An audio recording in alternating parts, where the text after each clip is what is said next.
നമസ്കാരം. ശബരിമല സ്വർണ്ണപ്പാളി കവർച്ചാ കേസിൽ കൂടുതൽ പ്രതിരോധത്തിലായി ദേവസ്വം ബോർഡ്. മുൻ എക്സിക്യൂട്ടീവ് ഓഫീസർ ഡി സുധീഷ് കുമാറിന്റെ മൊഴികൾ ബോർഡിനെ കുരുക്കിലാക്കുന്നതായാണ് വിവരം.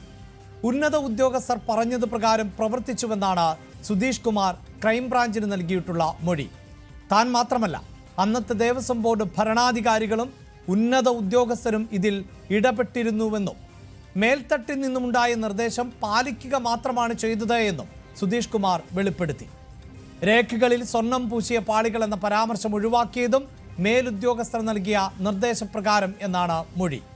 സുധീഷിന്റെ മൊഴി പ്രകാരം അന്നത്തെ ദേവസ്വം ഭരണാധികാരികളിലേക്കും കമ്മീഷണർ അടക്കമുള്ള ഉന്നത ഉദ്യോഗസ്ഥരിലേക്കും അന്വേഷണം നീളുമെന്നുറപ്പാണ്. ആരൊക്കെയാണ് ദേവസ്വം ബോർഡിലെ സമ്മർദ്ദം ചെലുത്തിയ ആ ഭരണാധികാരികൾ? ആ ഉന്നതരെ പ്രത്യേക അന്വേഷണ സംഘം ചോദ്യം ചെയ്യുമോ? പ്രതികളാക്കി അറസ്റ്റ് ചെയ്യാൻ സാധ്യതയുണ്ടോ? പ്രൈം ഡിബേറ്റ് പരിശോധിക്കുന്നു. എല്ലാ പ്രേക്ഷകർക്കും സ്വാഗതം.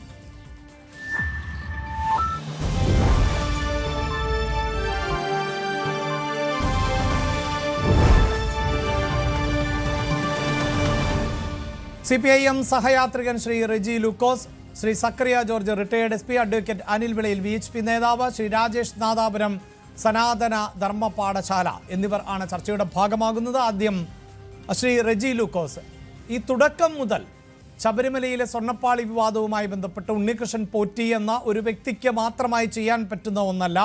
ഇതിൽ കൃത്യമായ ഗൂഢാലോചന നടന്നിട്ടുണ്ട്. ആ ഗൂഢാലോചനയിൽ ഉന്നതർ ഉൾപ്പെട്ടിട്ടുണ്ട് എന്ന സാമാന്യമായ സംശയമുണ്ടായിരുന്നു. പക്ഷേ ആ സംശയത്തിന് കാതലുണ്ടാകണമെങ്കിൽ അതിലേക്ക് അന്വേഷണ സംഘം എത്തുക എന്നുള്ളതാണ്.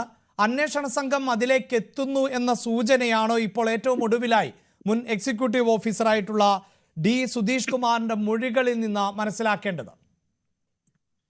തീർച്ചയായിട്ടും അഭിലാഷ്, അതിൽ യാതൊരു സംശയമില്ല. നമ്മൾ ഇതിനു മുമ്പും ദിവസങ്ങൾക്ക് മുമ്പ് നടത്തിയ ചർച്ചയിൽ SITയുടെ അന്വേഷണം കൃത്യമായ വഴിയിലൂടെയാണ് സഞ്ചരിക്കുന്നത് നമ്മൾ നിരീക്ഷിച്ചിരുന്നു. മൊഴികളൊന്നും കൃത്യമായ ഒരു മാധ്യമ പ്രവർത്തനം കിട്ടത്തില്ല. കിട്ടാനുള്ള സാധ്യതകൾ ഇല്ല എന്ന് ഞാൻ പറയുന്നില്ല. ഇതിൽ നമുക്ക് മനസ്സിലാകുന്ന കാര്യം, അന്ന് തന്നെ നമ്മൾ ചർച്ചയിൽ പറഞ്ഞു, നമ്മൾ സ്റ്റാൻഡ് എടുത്തിരുന്നു. ശബരിമലയിൽ നിന്ന് നടത്തിയ സ്വർണ്ണക്കൊള്ളയിലെ ഏത് ഉന്നതനാണെങ്കിലും കസ്റ്റഡിയിൽ എടുക്കുന്നത്. കാരണം അത് കേരളീയ പൊതുസമൂഹത്തിന്റെ ഒരു മൊത്തം ആവശ്യമാണ്. അതിലേക്ക് അടുത്തുകൊണ്ടിരിക്കുന്നു. ബഹുമാനപ്പെട്ട ഹൈക്കോടതിയിലെ സൂക്ഷ്മമായ നിരീക്ഷണത്തിൽ ആ നിയന്ത്രണം നടത്തുന്ന അന്വേഷണം വിശ്വസനീയമുള്ള ഉദ്യോഗസ്ഥന്മാരുടെ ഒരു വലിയ സംഘം തന്നെ അന്വേഷിച്ച് ഇപ്പോൾ ആദ്യം ഈ പറയുന്ന ഉണ്ണികൃഷ്ണൻ പോറ്റിയെ അറസ്റ്റ് ചെയ്തു. ഉണ്ണികൃഷ്ണൻ പോറ്റിയെ അറസ്റ്റ് ചെയ്തപ്പോൾ മാധ്യമങ്ങൾ പറഞ്ഞു ഉണ്ണികൃഷ്ണൻ പോറ്റിയിലൂടെ നടന്ന് ഉണ്ണികൃഷ്ണൻ പോറ്റി തന്നെ ഈ അന്വേഷണം അവസാനിക്കുന്നു പറഞ്ഞു. അത് കഴിഞ്ഞിട്ട് ഈ മുരാരി ബാബു എന്ന് പറഞ്ഞ കോളും കള്ളനെ അറസ്റ്റ് ചെയ്തു. ഈ അറസ്റ്റിന് ശേഷം അപ്പോഴും പറഞ്ഞു ഈ രണ്ടുപേരും ചിലപ്പോൾ ഒതുങ്ങുമെന്ന് പറഞ്ഞു. ഇപ്പോൾ സുധീഷ് കുമാർ എന്ന് പറയുന്ന മറ്റൊരു ഉന്നത ഉദ്യോഗസ്ഥൻ അറസ്റ്റ് ചെയ്തിരിക്കുന്നു. അയാളുടെ മൊഴി നിങ്ങളെ വിശ്വസിക്കാമെങ്കിൽ 100% എനിക്ക് വിശ്വസിക്കാൻ പറ്റത്തില്ല. ദേവസ്വം ബോർഡിന്റെ അധികൃതർ ഇതിനകത്ത് പങ്കുണ്ടെന്നും ഉന്നത ഉദ്യോഗസ്ഥന്മാരുടെ പ്രേരണയാണ് കാര്യം ചെയ്തെന്നും അയാൾ മൊഴി കൊടുത്തിട്ടുണ്ടെങ്കിൽ നിസ്സംശയം പറയാം ഈ അന്വേഷണം ഈ ഉന്നതത്തിലേക്ക് തന്നെ നീങ്ങുന്നുള്ളതിന് യാതൊരു തർക്കവുമില്ല. ഒരു കാര്യം കൂടെ ഞാൻ പറയാം. പല ചർച്ചകളിൽ ഞാൻ പറഞ്ഞിട്ടുള്ളതാണ്, നിർഭയം പറഞ്ഞിട്ടുണ്ട്. 2019 ദേവസ്വം ബോർഡിന്റെ ഉന്നതങ്ങളിൽ ഇരിക്കുന്നവരെ അറിയാതെ കണ്ട് അന്ന് ഈ പറയുന്ന പിന്നെ സ്വർണ്ണപ്പാളിയും, അതായത് നമ്മുടെ വിജയമല്യ 1998 പിന്നെ സമർപ്പിച്ച സ്വർണ്ണപ്പാളിയും അത് ക്ലാഡി ചെയ്ത സ്വർണം സ്വർണം ക്ലാഡി 98 അത് ഇപ്പോൾ രേഖകൾ ഏതാണ്ട് അതിനോടനുബന്ധമായിട്ട് സത്യമാണെന്ന് പറയുന്നുണ്ട്. അല്ലേലും സത്യം തന്നെ തുണയുന്നില്ല. ലോകത്തിലെ മലയാളി സമൂഹത്തിൽ ഒരു 10-40 വയസ്സ് 10-30 വയസ്സ് പ്രായമുള്ള ഏതൊരു വ്യക്തിക്ക് ഓർമ്മയുണ്ട്. അന്ന് അതൊരു വലിയ സംഭവമാണ്. തന്നെയുമല്ല അഭിലാഷ, പ്രധാനപ്പെട്ട അതിൽ 26ഓളം ക്ഷേത്രങ്ങളിൽ അന്ന് ഒരു സാമ്പത്തിക പ്രതിസന്ധി ഇല്ലായിരുന്നു. ഇന്ത്യയിലെ നമ്പർ 1 വ്യവസായമായിരുന്ന പിന്നെ വിജയമല്യ 26 ക്ഷേത്രങ്ങളിൽ സൗത്ത് ഇന്ത്യയിൽ മാത്രം അദ്ദേഹം സ്വർണം കൊണ്ട് പലതും ചെയ്തിട്ടുണ്ട്. അതിൽ ഒരു ക്ഷേത്രത്തിൽ നിന്ന് ഇന്നേ വരെ ചെമ്പാണെന്നൊരു വാർത്ത വന്നിട്ടില്ല.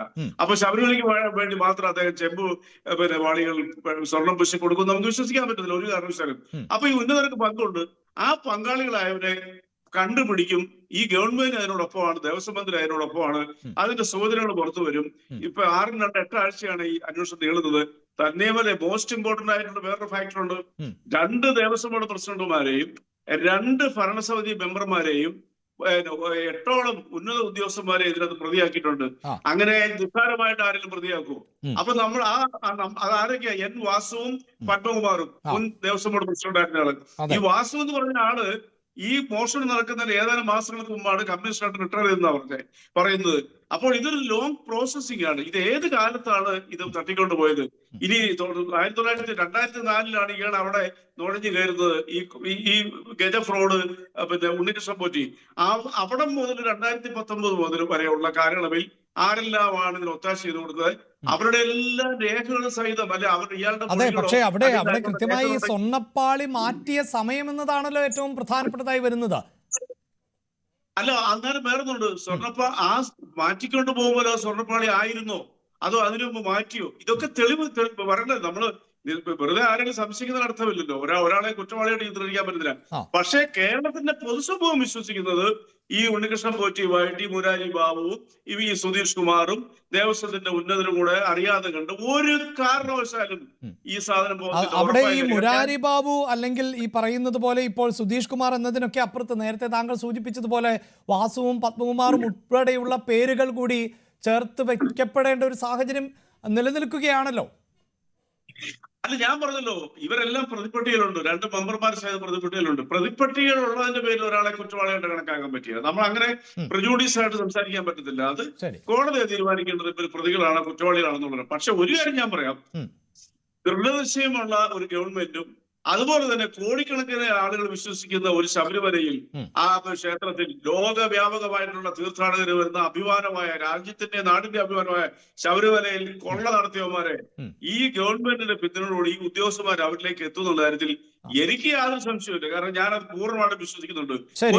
അപ്പോൾ ശ്രീ റെജി ലൂക്കസ്, താങ്കൾ ഇത് പറയുമ്പോൾ പോലും സർക്കാരിന്റെ പ്രതിരോധവും ഒക്കെ താങ്കൾ ശ്രദ്ധിച്ചിട്ടുണ്ടാകും. അവിടെ ഇതാ ഈ ദേവസ്വം ബോർഡ് എന്ന് പറയുന്നത് ഒരു സ്വതന്ത്ര സംവിധാനമായാണ് പ്രവർത്തിക്കുന്നത്. സർക്കാർ സംവിധാനങ്ങൾക്ക് വലിയ സ്വാധീനമില്ല എന്നൊക്കെ പറയുമ്പോൾ സ്വാഭാവികമായും അവിടേക്ക് നിയമിക്കപ്പെടുന്നത് ആരാണ്, ആ നോമിനികൾ ആരാണ് എന്നതൊക്കെ നമുക്കറിയാം. ഇപ്പോഴീ പറയുന്ന വാസുവാകട്ടെ പത്മകുമാറാകട്ടെ അവരുടെ പശ്ചാത്തലം നമുക്കറിയാം. അങ്ങനെയൊക്കെ വരുമ്പോൾ സ്വാഭാവികമായി ബോർഡ് എന്ന സംവിധാനം, ആ ബോർഡിലേക്ക് നോമിനേറ്റ് ചെയ്യപ്പെടുന്നവരൊക്കെ വലിയ തോതിൽ സംശയനിഴലിൽ ആവുകയല്ലേ? ഇല്ല, അങ്ങനെ നമ്മള് സംശയനിഴലിലേക്ക് മാറ്റരുത്. നമ്മൾ അതിനുള്ള റൈറ്റ് ഒരു നമുക്കൊന്നുമില്ല. അതൊക്കെ തീരുമാനിക്കേണ്ടത് അന്വേഷണ ഏജൻസിയിലൂടെ കോടതിയാണ് തീരുമാനം എടുക്കേണ്ടത്. പക്ഷേ ഞാൻ ഒരു കാര്യം പറയാം, അഭിലാഷ് സംശയിക്കേണ്ട, ലോകത്തിലെ മുഴുവൻ മലയാളികളും ഇവരിൽ ചിലരെ സംശയത്തോടെ കാണുന്നത്. കാരണം അതിനുള്ള സാഹചര്യത്തിലൂടെ നമ്മുടെ മുമ്പിൽ വന്നു.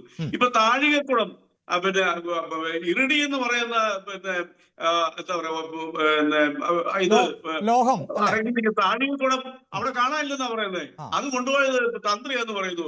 തന്ത്രി എടുത്ത് ആവശ്യപ്പെട്ടപ്പോൾ ഇപ്പത്തര എന്ന് പറഞ്ഞ് തന്ത്രി നിൽക്കുന്നുണ്ട്. കോടാനുകോടികൾ അതിന്റെ വില. ഇറിഡി എന്ന് പറയുന്ന മെറ്റൽ, അതിന് വില മതിക്കാൻ പറ്റത്തില്ല. 500 കോടി വരെ വരും അതിന്റെ ഇത്. ആ ഇറിഡി വഴങ്ങിയ താഴികക്കുളം, താഴികക്കുളം എന്നുള്ള പേര് തെറ്റിക്കാൻ ക്ഷമിക്കണം, താഴികക്കുളം തന്നെയാണ്. അത് കൂടാണ്ട് താഴെ വെച്ചിരിക്കുന്ന വേറൊരു സാധനം, അതും അടിച്ചെടുത്തോണ്ട് പോയെന്നാ പറയുന്നത്. ഇതിനേക്കാളൊക്കെ ഭീകരമായ കൊണ്ടേ അത് എന്തുകൊണ്ടാണ് ഈ തന്ത്രി തിരിച്ചു വെക്കാത്തത്? അദ്ദേഹം പറഞ്ഞ ഞാൻ എടുത്തോണ്ട് പോയി, അതെനിക്ക് എന്തോ മെയിൻ്റെനൻസ് ചെയ്യാനായിട്ട് ഇറക്കിയപ്പോൾ അതെനിക്ക് ഞാൻ കൊണ്ടുപോവാണ്, എന്റെ അവകാശപ്പെട്ടാണെന്ന് പറഞ്ഞോളാം അയാൾ കൊണ്ടുപോയതാ പറയുന്നത്. അത് വാർത്തകൾ വന്നിരുന്നു, അത് ഫാക്ടറാ. അത് എങ്ങനെയാണ് അത് പുറത്തു വരാൻ കാരണം? 30 വർഷക്കാലം ശബരിമലയിൽ നിന്ന് റിപ്പോർട്ട് ചെയ്ത കോട്ടയം ജില്ലക്കാരനായ ഒരു സീനിയർ മാധ്യമ പ്രവർത്തകർ ഇതിനെതിരെ പരാതി നൽകിയപ്പോഴാണ് പുറത്തു വന്നിരിക്കുന്നത്. നിങ്ങളൊന്ന് ആലോചിച്ച് നോക്കിയേ. പരാതി നൽകിയപ്പോഴാണ്, വിജിലൻസിന് പരാതി നൽകി, ദേവസ്വം ബോർഡ് പരാതി നൽകിയപ്പോഴാണ് ഈ വിവരം. അല്ല, അങ്ങനെ തന്ത്രി കുടുംബം അല്ലെങ്കിൽ തന്ത്രിയുമായി ബന്ധപ്പെട്ടവർ അത് എടുത്തുകൊണ്ട് പോയാൽ പോലും അത് ദേവസ്വം ബോർഡിന്റെ പിഴവല്ലേ?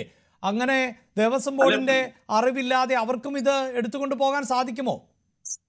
അല്ല, ഞാൻ പറഞ്ഞല്ലോ, അതിലൊന്നും എനിക്കൊരു മറുപടി ഇല്ല. കാരണം നമ്മളെ സംബന്ധിച്ചുള്ള നിയമത്തിന് മുമ്പിലൂടെ നമുക്ക് ഇതിനെക്കുറിച്ച് സംസാരിക്കാൻ പറ്റുന്നുള്ളൂ. പക്ഷേ ഞാൻ ഒറ്റ വാരോടെ പറഞ്ഞിട്ട് പറയാം, ദേവസ്വം ബോർഡിന്റെ അനുമതിയോട് ഏതായാലും ഇറിഡിയം പിന്നെ അടങ്ങിയ ഒരു ലോഹ വസ്തു താഴികക്കുളം പിന്നെ ഒരു തന്ത്രിക്ക് കൊടുത്തു വിട്ടു. തന്ത്രിക്ക് അത് മോഷണമായിട്ട് കൊടുത്തല്ല, അതേ അവകാശപ്പെട്ടു. എനിക്കുള്ള അവകാശം, എന്ത് അവകാശമാണ്? പക്ഷേ അവിടെ ശ്രീ റെജി ലൂക്കസ് അങ്ങനെ കൊണ്ടുപോയാൽ പോലും, അതായത് ഈ തന്ത്രി കുടുംബമാകട്ടെ അവിടുത്തെ മേൽശാന്തിമാരാകട്ടെ, അവർ അവിടെ ഈ പൂജയുമായി ബന്ധപ്പെട്ട കർമ്മങ്ങൾ ആണ് ചെയ്യുന്നത്, അതിന്റെ ദൈവികതയുമായി ബന്ധപ്പെട്ട കാര്യങ്ങളാണ്. അതിനപ്പുറത്ത് അവിടെയുള്ള മെറ്റീരിയലുകൾ അല്ലെങ്കിൽ അതിൻ്റെ സാങ്കേതികമായി നമുക്ക് ആ കെട്ടിടമാകട്ടെ അതിൻ്റെ വസ്തുവകകളാകട്ടെ ഇതിൻ്റെയൊക്കെ നിയന്ത്രണം എന്നത് ദേവസ്വം ബോർഡിനല്ലേ? തീർച്ചയായിട്ടും അതാരും നിഷേധിക്കുന്നില്ലല്ലോ. ഞാൻ അഭിലാഷിനോട് വേറൊരു കാര്യം പറയാം, യുക്തിഭദ്രമായ കാര്യം പറയാം. ഈ ദൈവങ്ങളുടെ സങ്കല്പങ്ങളിലും ദേവാലയങ്ങളിലും ദൈവങ്ങളോടും അതിന്റെ സങ്കല്പങ്ങളോടും അടുത്ത് നിൽക്കുന്നവരാണ് യഥാർത്ഥ അവിശ്വാസി. അല്ലെങ്കിൽ ഇതിൽ വിശ്വസിക്കുന്ന ഏതൊരു മനുഷ്യനും മുട്ടുസൂചിയോട് കൊണ്ടുപോകും. നമ്മുടെ മുമ്പിലൊക്കെ ഇവര് ഭക്തരായിട്ട് നടിക്കും. ഞാൻ ചില ചിത്രങ്ങൾ കാണുമ്പോൾ നടിക്കുമ്പോൾ ഞാൻ ശബരിമല യാത്ര ചെയ്തിട്ടുണ്ടല്ലോ, നിങ്ങളുടെ പറഞ്ഞിട്ടുണ്ടല്ലോ, ശബരിമല സന്ദർശിച്ചിട്ടുള്ള ആളാണ് ഞാൻ. അവിടെ നിന്നുകൊണ്ട് ഈ കൊള്ള നടത്തിയപ്പോൾ ഇവരാണ് യഥാർത്ഥത്തിൽ ദൈവത്തിനെ വിശ്വസിക്കാത്തവര്, ദൈവത്തിനോട്. അതാണ് ഈ വിമർശനമെല്ലാം. അതായത് ഈ ദേവസ്വം ബോർഡ് എന്ന സംവിധാനം തന്നെ നിലനിർത്തേണ്ടതുണ്ടോ? എന്തിനാണ് ഈ അവിശ്വാസികളുടെ കയ്യിൽ ഈ ദേവാലയങ്ങളെ ഏൽപ്പിക്കുന്നത് എന്ന ചോദ്യമാണ് ഉയർന്നു വരുന്നത് ഇപ്പോൾ. അല്ല, മൈൻഡ് റീഡ് ചെയ്തിട്ടാണ് ദൈവവിശ്വാസിയാണല്ലോ നിങ്ങൾക്ക് കണ്ടെത്താൻ പറ്റുമോ? വിശ്വാസം ഏൽപ്പിക്കുന്നല്ലേ? UDFന്റെ കാര്യത്തും ഇല്ലേ ഈ പറയുന്ന ദേവസ്വം ബോർഡ് മെമ്പേഴ്സ്, പ്രസിഡന്റുമാരും, ഇവരെല്ലാം ഞാൻ പറഞ്ഞ ഇതൊരു കോമൺ ഫാക്ടറാ. ഇപ്പൊ ഈ പറയുന്ന മുരാരി ബാബു എന്ന് പറഞ്ഞ ഗജ ഫ്രോഡ് എന്റെ നാട്ടിലെ ഞങ്ങൾക്കൊക്കെ വളരെ മാനസികമായ അറ്റാച്ച്മെന്റ് ഉള്ള ഞങ്ങളുടെ നാട്ടിലെ ഏറ്റുമാനൂർ ക്ഷേത്രം, ഏറ്റുമാനൂർ ക്ഷേത്രത്തിലെ കൊടിമരത്തിന് ഏറ്റവും വലിയ സ്വീകരണം കൊടുത്ത് ഏറ്റുമാനൂർ പള്ളിയാ. കാരണം ഞങ്ങളുടെ നാടിന്റെ ഒരു സാംസ്കാരിക കേന്ദ്രം, അഭിമാനത്തോടെ ഞങ്ങൾ പറയും. അവിടുന്ന് ഇവൻ കൊള്ളച്ചോണ്ട് പോയിരിക്കുന്നു. വാർത്ത പുറത്തു വന്നില്ലേ? ഇവനൊന്നും ഇനി ഭൂമി കാണരുത്, ഇവനൊക്കെ തടവറയിലേക്ക് തന്നെ പോകണം. ഇവനൊക്കെ എക്സ്ക്യൂസ് കൊടുക്കുന്ന നിയമ സംവിധാനം പോലും ഒരിക്കലും നമുക്ക് അഫോർഡബിൾ ആയിരിക്കുക. ഒരു തർക്കമില്ല കാര്യത്തിൽ. യെസ്, തീർച്ചയായും മോഷണം തന്നെയാണ്. അത് ദൈവികമായ അല്ലെങ്കിൽ ദൈവത്തിൻ്റെത് എന്ന വസ്തുവാകട്ടെ അല്ലാതിരിക്കട്ടെ, അത് വളരെ പ്രധാനപ്പെട്ട ഒന്നാണ്. ആ മോഷണത്തിന് പിന്നിൽ ആരൊക്കെ എന്നത് കണ്ടെത്തുകയും ചെയ്യണം. ഇവിടെ ഇത് അഡ്വക്കേറ്റ് അനിൽ വെളിയിൽ ഈ അന്വേഷണവുമായി ബന്ധപ്പെട്ട് നേരത്തെ മുതൽ കോൺഗ്രസ് ആകട്ടെ അല്ലെങ്കിൽ ഹൈന്ദവ സംഘടനകളാകട്ടെ സംഘപരിവാർ സംഘടനകളൊക്കെ ആവശ്യപ്പെടുന്നത് ഇതിൽ മറ്റൊരു തരത്തിലുള്ള കേന്ദ്ര ഏജൻസിയുടെ അന്വേഷണം വേണം എന്നുള്ളതായിരുന്നു. ഇപ്പോഴിതാ അന്വേഷണ സംഘം ഒന്നിന് പിന്നാലെ ഒന്നായി ആദ്യം ഉണ്ണികൃഷ്ണൻ പോറ്റിയിലേക്ക് എത്തിയിരുന്നു, പിന്നീട് മുരാരി ബാബുവിലേക്ക് എത്തി, ഇപ്പോഴിതാ മുൻ എക്സിക്യൂട്ടീവ് ഓഫീസർ സുധീഷ് കുമാർ. ആ സുധീഷ് കുമാർ നൽകുന്ന വിവരങ്ങൾ അനുസരിച്ച് ഇതിൽ ഉന്നതരുടെ സമ്മർദ്ദത്തിന് വഴങ്ങിയാണ് താൻ ഈ ചെമ്പുപാളി എന്ന തരത്തിലേക്കൊക്കെ രേഖകൾ തയ്യാറാക്കിയത്, സ്വർണം പൂശി എന്ന പരാമർശം ഒഴിവാക്കിയത് എന്നാണ് അറിയാൻ സാധിക്കുന്നത്. ദേവസ്വം ബോർഡിന്റെ ഭരണാധികാരികൾ ഉൾപ്പെടെയുള്ളവർക്ക് ഇതിൽ പങ്കുണ്ട് എന്നാണ് മൊഴികളിൽ നിന്ന് വ്യക്തമായിട്ടുള്ളത് എന്നാണ് ലഭിക്കുന്ന വിവരങ്ങൾ. അങ്ങനെയെങ്കിൽ അന്വേഷണം ഇപ്പോൾ ശരിയായ ദിശയിലൂടെ തന്നെ മുന്നോട്ട് പോവുകയും കൃത്യമായി കുറ്റവാളികളിലേക്ക് എത്തുകയും ചെയ്യുമെന്നല്ലേ മനസ്സിലാക്കേണ്ടത് അഡ്വക്കേറ്റ് അനിൽ വെളയിൽ? അഭിലാഷ്, നമ്മൾ കുറേയേറെ കാലമായിട്ട് ഈ ശബരിമലയിലെ മോഷണവുമായി ബന്ധപ്പെട്ട വിഷയങ്ങൾ ചർച്ച ചെയ്തുകൊണ്ടിരിക്കുകയാണ്. പ്രിയ സുഹൃത്ത് ശ്രീ റെജി ലൂക്കോസ് ഇപ്പൊ പറയുകയുണ്ടായി, മഹാകള്ളനാണ്, മഹാഫ്രോഡാണ് ഈ കക്ഷികൾ എന്നൊക്കെ അദ്ദേഹം സൂചിപ്പിക്കുകയുണ്ടായി. നമ്മൾ മനസ്സിലാക്കേണ്ട ഒരു കാര്യം, കേരളത്തിലെ പോലീസിംഗിന്റെ ഒരു അടിസ്ഥാനപരമായ ഒരു ദൗർബല്യം ഈ കേസിനകത്ത് നിഴലിക്കുന്നു എന്നുള്ളതാണ്. ശ്രീ സക്രിയ ജോർജിന്റെ കൂട്ടുള്ള മുതിർന്ന പോലീസ് ഉദ്യോഗസ്ഥർ നമ്മളോടൊപ്പം ഈ ചർച്ചയിലുണ്ട്. നമ്മൾ മനസ്സിലാക്കേണ്ടത് ഈ കേസിനകത്ത് ഉൾപ്പെട്ടിട്ടിരിക്കുന്ന വ്യക്തികളൊക്കെ ഒരു ലേമാനായിട്ടുള്ള അല്ലെങ്കിൽ നാട്ടുംപുറത്ത് ഏതെങ്കിലും സൈക്കിൾ മോഷണം നടത്തുന്ന വ്യക്തികളൊന്നുമല്ല. എല്ലാ വേലകളും വേലത്തരങ്ങളും പഠിച്ചിട്ടുള്ള മഹാഫ്രോഡുകളായിട്ടുള്ള വ്യക്തികളാണ് ഈ കേസിനകത്ത്. അത് മാത്രമല്ല, ഈ ഫ്രോഡുകൾക്കെതിരെ നൽകിയ റിപ്പോർട്ടുകളൊന്നും ഗൗനിച്ചില്ല എന്ന് മാത്രവുമല്ല, ഈ മുരാരി ബാബുവിനടക്കം വീണ്ടും വീണ്ടും ഉന്നതമായ പദവികൾ ലഭിച്ചുകൊണ്ടേയിരുന്നു. അതെ, ഞാനും അതാണ് പറയാൻ വന്നത്. നമ്മൾ ഈ കേസിനകത്തേക്ക് പരിശോധിക്കുമ്പോൾ ഈ മഹാഫ്രോഡുകളാണ് ഈ കേസുകളിലെ പ്രതിസ്ഥാനത്ത് നിൽക്കുന്ന അല്ലെ ആരോപണ വിധേയരായ വ്യക്തികളെന്ന് നമുക്ക് കാണാൻ സാധിക്കുന്നുണ്ട്. നമ്മൾ ഇതിനകത്തെ വാസു എന്ന് പറയുന്ന കഥാപാത്രത്തിനെ തന്നെ ഒന്ന് എടുത്തു നോക്കുക. അന്വേഷണം അടുത്ത ഘട്ടത്തിൽ വാസുവിലേക്ക് എത്താൻ സാധ്യതയുണ്ട് എന്നാണ് പറയപ്പെടുന്നത്. CPM എന്ന് പറയുന്ന ഒരു സംവിധാനം, പാർട്ടി സംവിധാനം അദ്ദേഹത്തിന് വേണ്ട തണൽ ഒരുക്കിയില്ല എങ്കിൽ ചിലപ്പോൾ അദ്ദേഹത്തിലേക്ക് അന്വേഷണം ചെന്നെത്തുമായിരിക്കും. ശ്രീ വാസു എന്ന് പറയുന്ന വ്യക്തി പല പദവികൾ വഹിച്ചിട്ടുണ്ട്. അതിനൊക്കെ അദ്ദേഹത്തിന് ഒരൊറ്റ യോഗ്യത മാത്രമേ ഉണ്ടായിരുന്നുള്ളൂ, അദ്ദേഹം CPMന്റെ പ്രവർത്തകനായിരുന്നു എന്നുള്ളത് മാത്രമാണ് ശ്രീ വാസുവിനുണ്ടായിരുന്ന യോഗ്യത. കൊല്ലം ജില്ലയിലെ കുളക്കട എന്ന് പറയുന്ന പഞ്ചായത്തിലെ 2 ടേം അദ്ദേഹം പഞ്ചായത്ത് പ്രസിഡന്റ് സ്ഥാനം വഹിച്ചു. നിയമം പഠിച്ചിട്ടുള്ള വ്യക്തിയായതുകൊണ്ട് അതിനുശേഷം ഒരു ടെസ്റ്റും ഇല്ലാതെ അദ്ദേഹം പിന്നീട് വിജിലൻസിന്റെ ട്രൈബ്യൂണലായി മാറി. അതിനുശേഷം യാതൊരു ടെസ്റ്റും പരീക്ഷയും ഇല്ലാത്ത ദേവസ്വത്തിന്റെ കമ്മീഷണറായി മാറി. അതിനുശേഷം അദ്ദേഹം ദേവസ്വം ബോർഡിന്റെ പ്രസിഡന്റായി മാറി. അതിനിടയ്ക്ക് ഒരു കാലഘട്ടത്തിൽ അദ്ദേഹം ഗുരുദാസൻ എന്ന് പറയുന്ന CPM മന്ത്രിയുടെ പ്രൈവറ്റ് സെക്രട്ടറി അല്ലെ പേഴ്സണൽ സ്റ്റാഫിൽ അംഗമായിരുന്നു.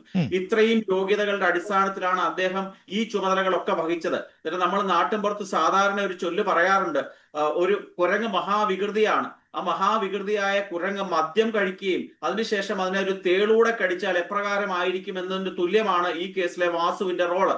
അദ്ദേഹം നിയമം പഠിച്ചിട്ടുള്ള CPM ആയിട്ടുള്ള ഒരു മഹാകള്ളനാണ് എന്ന് നമുക്ക് കൃത്യമായി മനസ്സിലാക്കാൻ സാധിക്കും. ഇത്രയും ദിവസം കൊണ്ട് അദ്ദേഹവും ഈ പത്മകുമാർ ഉൾപ്പെടെയുള്ള CPMന്റെ നേതാക്കന്മാരും ഒക്കെ വെറും മണ്ടന്മാരൊന്നും അല്ലല്ലോ. അവർ ഇതുമായി ബന്ധപ്പെട്ട തെളിവുകൾ കൃത്യമായി നശിപ്പിച്ചു കാണും. ഇന്നലെ സുധീഷ് കുമാറിനെ അറസ്റ്റിന് ശേഷം അദ്ദേഹത്തിന്റെ വീട് റെയ്ഡ് ചെയ്തു. നമ്മൾ മനസ്സിലാക്കണമല്ലോ, ഈ മടിയിൽ കനമുള്ളവനെ വഴിയിൽ ഭയമുള്ളൂ എന്ന് പറയുന്ന പോലെ തന്നെ ഈ കേസുമായി ബന്ധപ്പെട്ട തുടക്കം തൊട്ട് തന്നെ ഈ പ്രതികൾ സ്ഥാനത്തേക്ക് വന്നിട്ടുള്ള ഈ സുധീഷ് കുമാറും മുരാരി ബാബുവും വരാനിരിക്കുന്ന ഈ പത്മകുമാറും അല്ലെങ്കിൽ ഈ വാസുവും ഉൾപ്പെടെയുള്ള ആൾക്കാർക്ക് അറിയാമല്ലോ ഒരു പരിധി വരെ അന്വേഷണം തങ്ങളിലേക്ക് നീങ്ങുമെന്ന് മനസ്സിലാക്കി ഇവര് എന്തായിരിക്കും ചെയ്യുന്നത്? അവരുടെ കയ്യില് ഈ ചെമ്പുപാളിയെ സ്വർണ്ണപാളിയാക്കി സ്വർണം കടത്തിയ കേസിലെ ഏതെങ്കിലും ഒക്കെ രേഖകൾ ഉണ്ടെങ്കിൽ സ്വാഭാവികമായിട്ടും അവർ എന്ത് ചെയ്ത് കാണും അഭിലാഷെ? അവർ അത് നശിപ്പിച്ചു കാണും. ഇനി ഇവരുടെ വീടുകളിൽ ഏതെങ്കിലും റെയ്ഡ് നടത്തിയാൽ ഇല്ല ആട് കടന്നെടുത്ത് പൂട പോലും ഇല്ലാത്ത അവസ്ഥയല്ലേ ഉണ്ടാകുക? ഇവര് പൂർണ്ണമായും തെളിവുകൾ നശിപ്പിക്കാനുള്ള സാഹചര്യം ഇവർക്ക് ഇത്രയും ദിവസക്കാലത്തിനുള്ളിൽ, എത്രയോ ആഴ്ചകളായി നമ്മൾ ഈ വിഷയം ചർച്ച ചെയ്യുന്നു, ഇത്രയും കാലത്തിനകത്ത് അവർക്ക് പൂർണ്ണമായും ഈ ഒരു കാര്യത്തിന് വിജയിച്ചു കാണും. അവർ ഇനിയും ഈ കേസിൽ നിന്ന് രക്ഷപ്പെടാൻ വേണ്ടിയിട്ടുള്ള തെളിവുകളായിരിക്കും ഉണ്ടാക്കി വെച്ചിരിക്കുന്നത്. ശ്രീ സക്രിയ ജോർജ് സാറിനറിയാം, ഇതിനകത്തെ മെറ്റീരിയൽ ഒബ്ജക്റ്റ് ആയിട്ടുള്ള സ്വർണം പിടിച്ചെടുത്തു.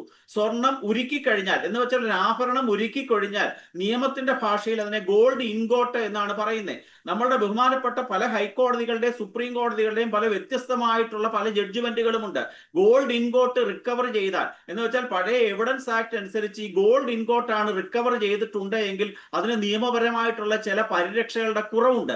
കാരണം ഈ ശബരിമലയിലെ ഈ ശബരിമലയിലെ ഈ വാതിലിലും അല്ലെങ്കിൽ കട്ടളയിലും അല്ലെങ്കിൽ ദ്വാരപാലക ശില്പത്തിലും ഉണ്ടായിരുന്ന സ്വർണം തന്നെയാണ് ഈ ഉരുക്കിയ സ്വർണം, അല്ലെങ്കിൽ ഈ ഉണ്ണികൃഷ്ണൻ പോറ്റിയുടെ വീട്ടിൽ നിന്നും അല്ലെങ്കിൽ മറ്റേ സ്മാർട്ട് ക്രിയേഷൻസിൽ നിന്നും ഒക്കെ പിടിച്ചെടുത്ത സ്വർണം ഈ സ്വർണം തന്നെയാണ് എന്ന് തെളിയിക്കുക എന്നൊക്കെ പറയുന്നത് വളരെ ബുദ്ധിമുട്ടുള്ള കാര്യമാണ്. നമ്മൾ അത് മനസ്സിലാക്കണം. അതുകൊണ്ട് ഈ കേസിലെ എല്ലാവിധമായിട്ടുള്ള തെളിവുകളും നശിപ്പിക്കാനുള്ള സാവകാശം ഈ മഹാഫ്രോഡുകൾക്ക് കേരള പോലീസ് ഒരുക്കി കൊടുത്തു എന്നുള്ളതാണ് ഈ കേസിലെ ഏറ്റവും പ്രധാനപ്പെട്ട പ്രശ്നമായിട്ട് വരാൻ സാധ്യതയുള്ളത്. ഞാൻ നേരത്തെ സൂചിപ്പിച്ചതുപോലെ തന്നെ ഇവരെ സംബന്ധിച്ചിടത്തോളം ഇവർ പഠിച്ച കള്ളന്മാരാണ്. ഈ വാസു ഉൾപ്പെടെയുള്ള ആൾക്കാർ നമ്മൾ ദേവസ്വത്തിന്റെ മാലുവിനനുസരിച്ച് തീർച്ചയായും താങ്കൾ ഈ പറയുന്നത് പോലെ അഡ്വക്കേറ്റ് ആയിട്ടുള്ള ഒരു വ്യക്തി വളരെ പ്രധാനപ്പെട്ട ചുമതലയിൽ നിൽക്കുമ്പോൾ ലീഗലിയും അതിന് അപ്പുറത്തുമുള്ള ഒരു സാമാന്യമായ അല്ലെങ്കിൽ സാധാരണക്കാരനായ ഒരാൾ ആ പദവി വഹിക്കുന്നതിനേക്കാൾ കൃത്യമായി എങ്ങനെയാണ് ഇങ്ങനെ ഒരു ദ്വാരപാലക ശില്പത്തിന്റെ പാളികൾ മാറ്റേണ്ടതുണ്ട് എങ്കിൽ അതിന്റെ ചട്ടമെന്ത്, അത് ഏത് തരത്തിൽ മാറ്റാം, അത് ക്ഷേത്രത്തിന് പുറത്തു കൊണ്ടുപോകാമോ, ഇത്തരം കാര്യങ്ങളൊക്കെ സ്വാഭാവികമായും അറിയുകയും മനസ്സിലാക്കുകയും ഒക്കെ ചെയ്യുന്നത് ആൾ ആയിരിക്കും. അതുകൊണ്ട് താങ്കൾ ഉറപ്പിച്ചു പറയുന്നത് അങ്ങനെയുള്ളവർ ചെയ്ത ക്രമക്കേടുകളാണ് എങ്കിൽ അതിന്റെ തെളിവുകൾ ഇപ്പോൾ നശിപ്പിക്കപ്പെട്ട് കഴിഞ്ഞിട്ടുണ്ടാകുമെന്നാണല്ലേ? 100%, 101% ഉറപ്പാണ്. ഇതിനകത്ത് വാസു എന്ന് പറയുന്ന മഹാഫ്രോഡായിട്ടുള്ള കള്ളനാണ്. നിയമം പഠിച്ചിട്ടുള്ള കള്ളനായ കമ്മ്യൂണിസ്റ്റ് ആയിട്ടുള്ള ഇദ്ദേഹം സർവ്വ തെളിവുകളും 100% നശിപ്പിച്ചിട്ടുണ്ട്. അദ്ദേഹം കൃത്യമായ നിയമോപദേശവും തേടിക്കാണുമല്ലോ.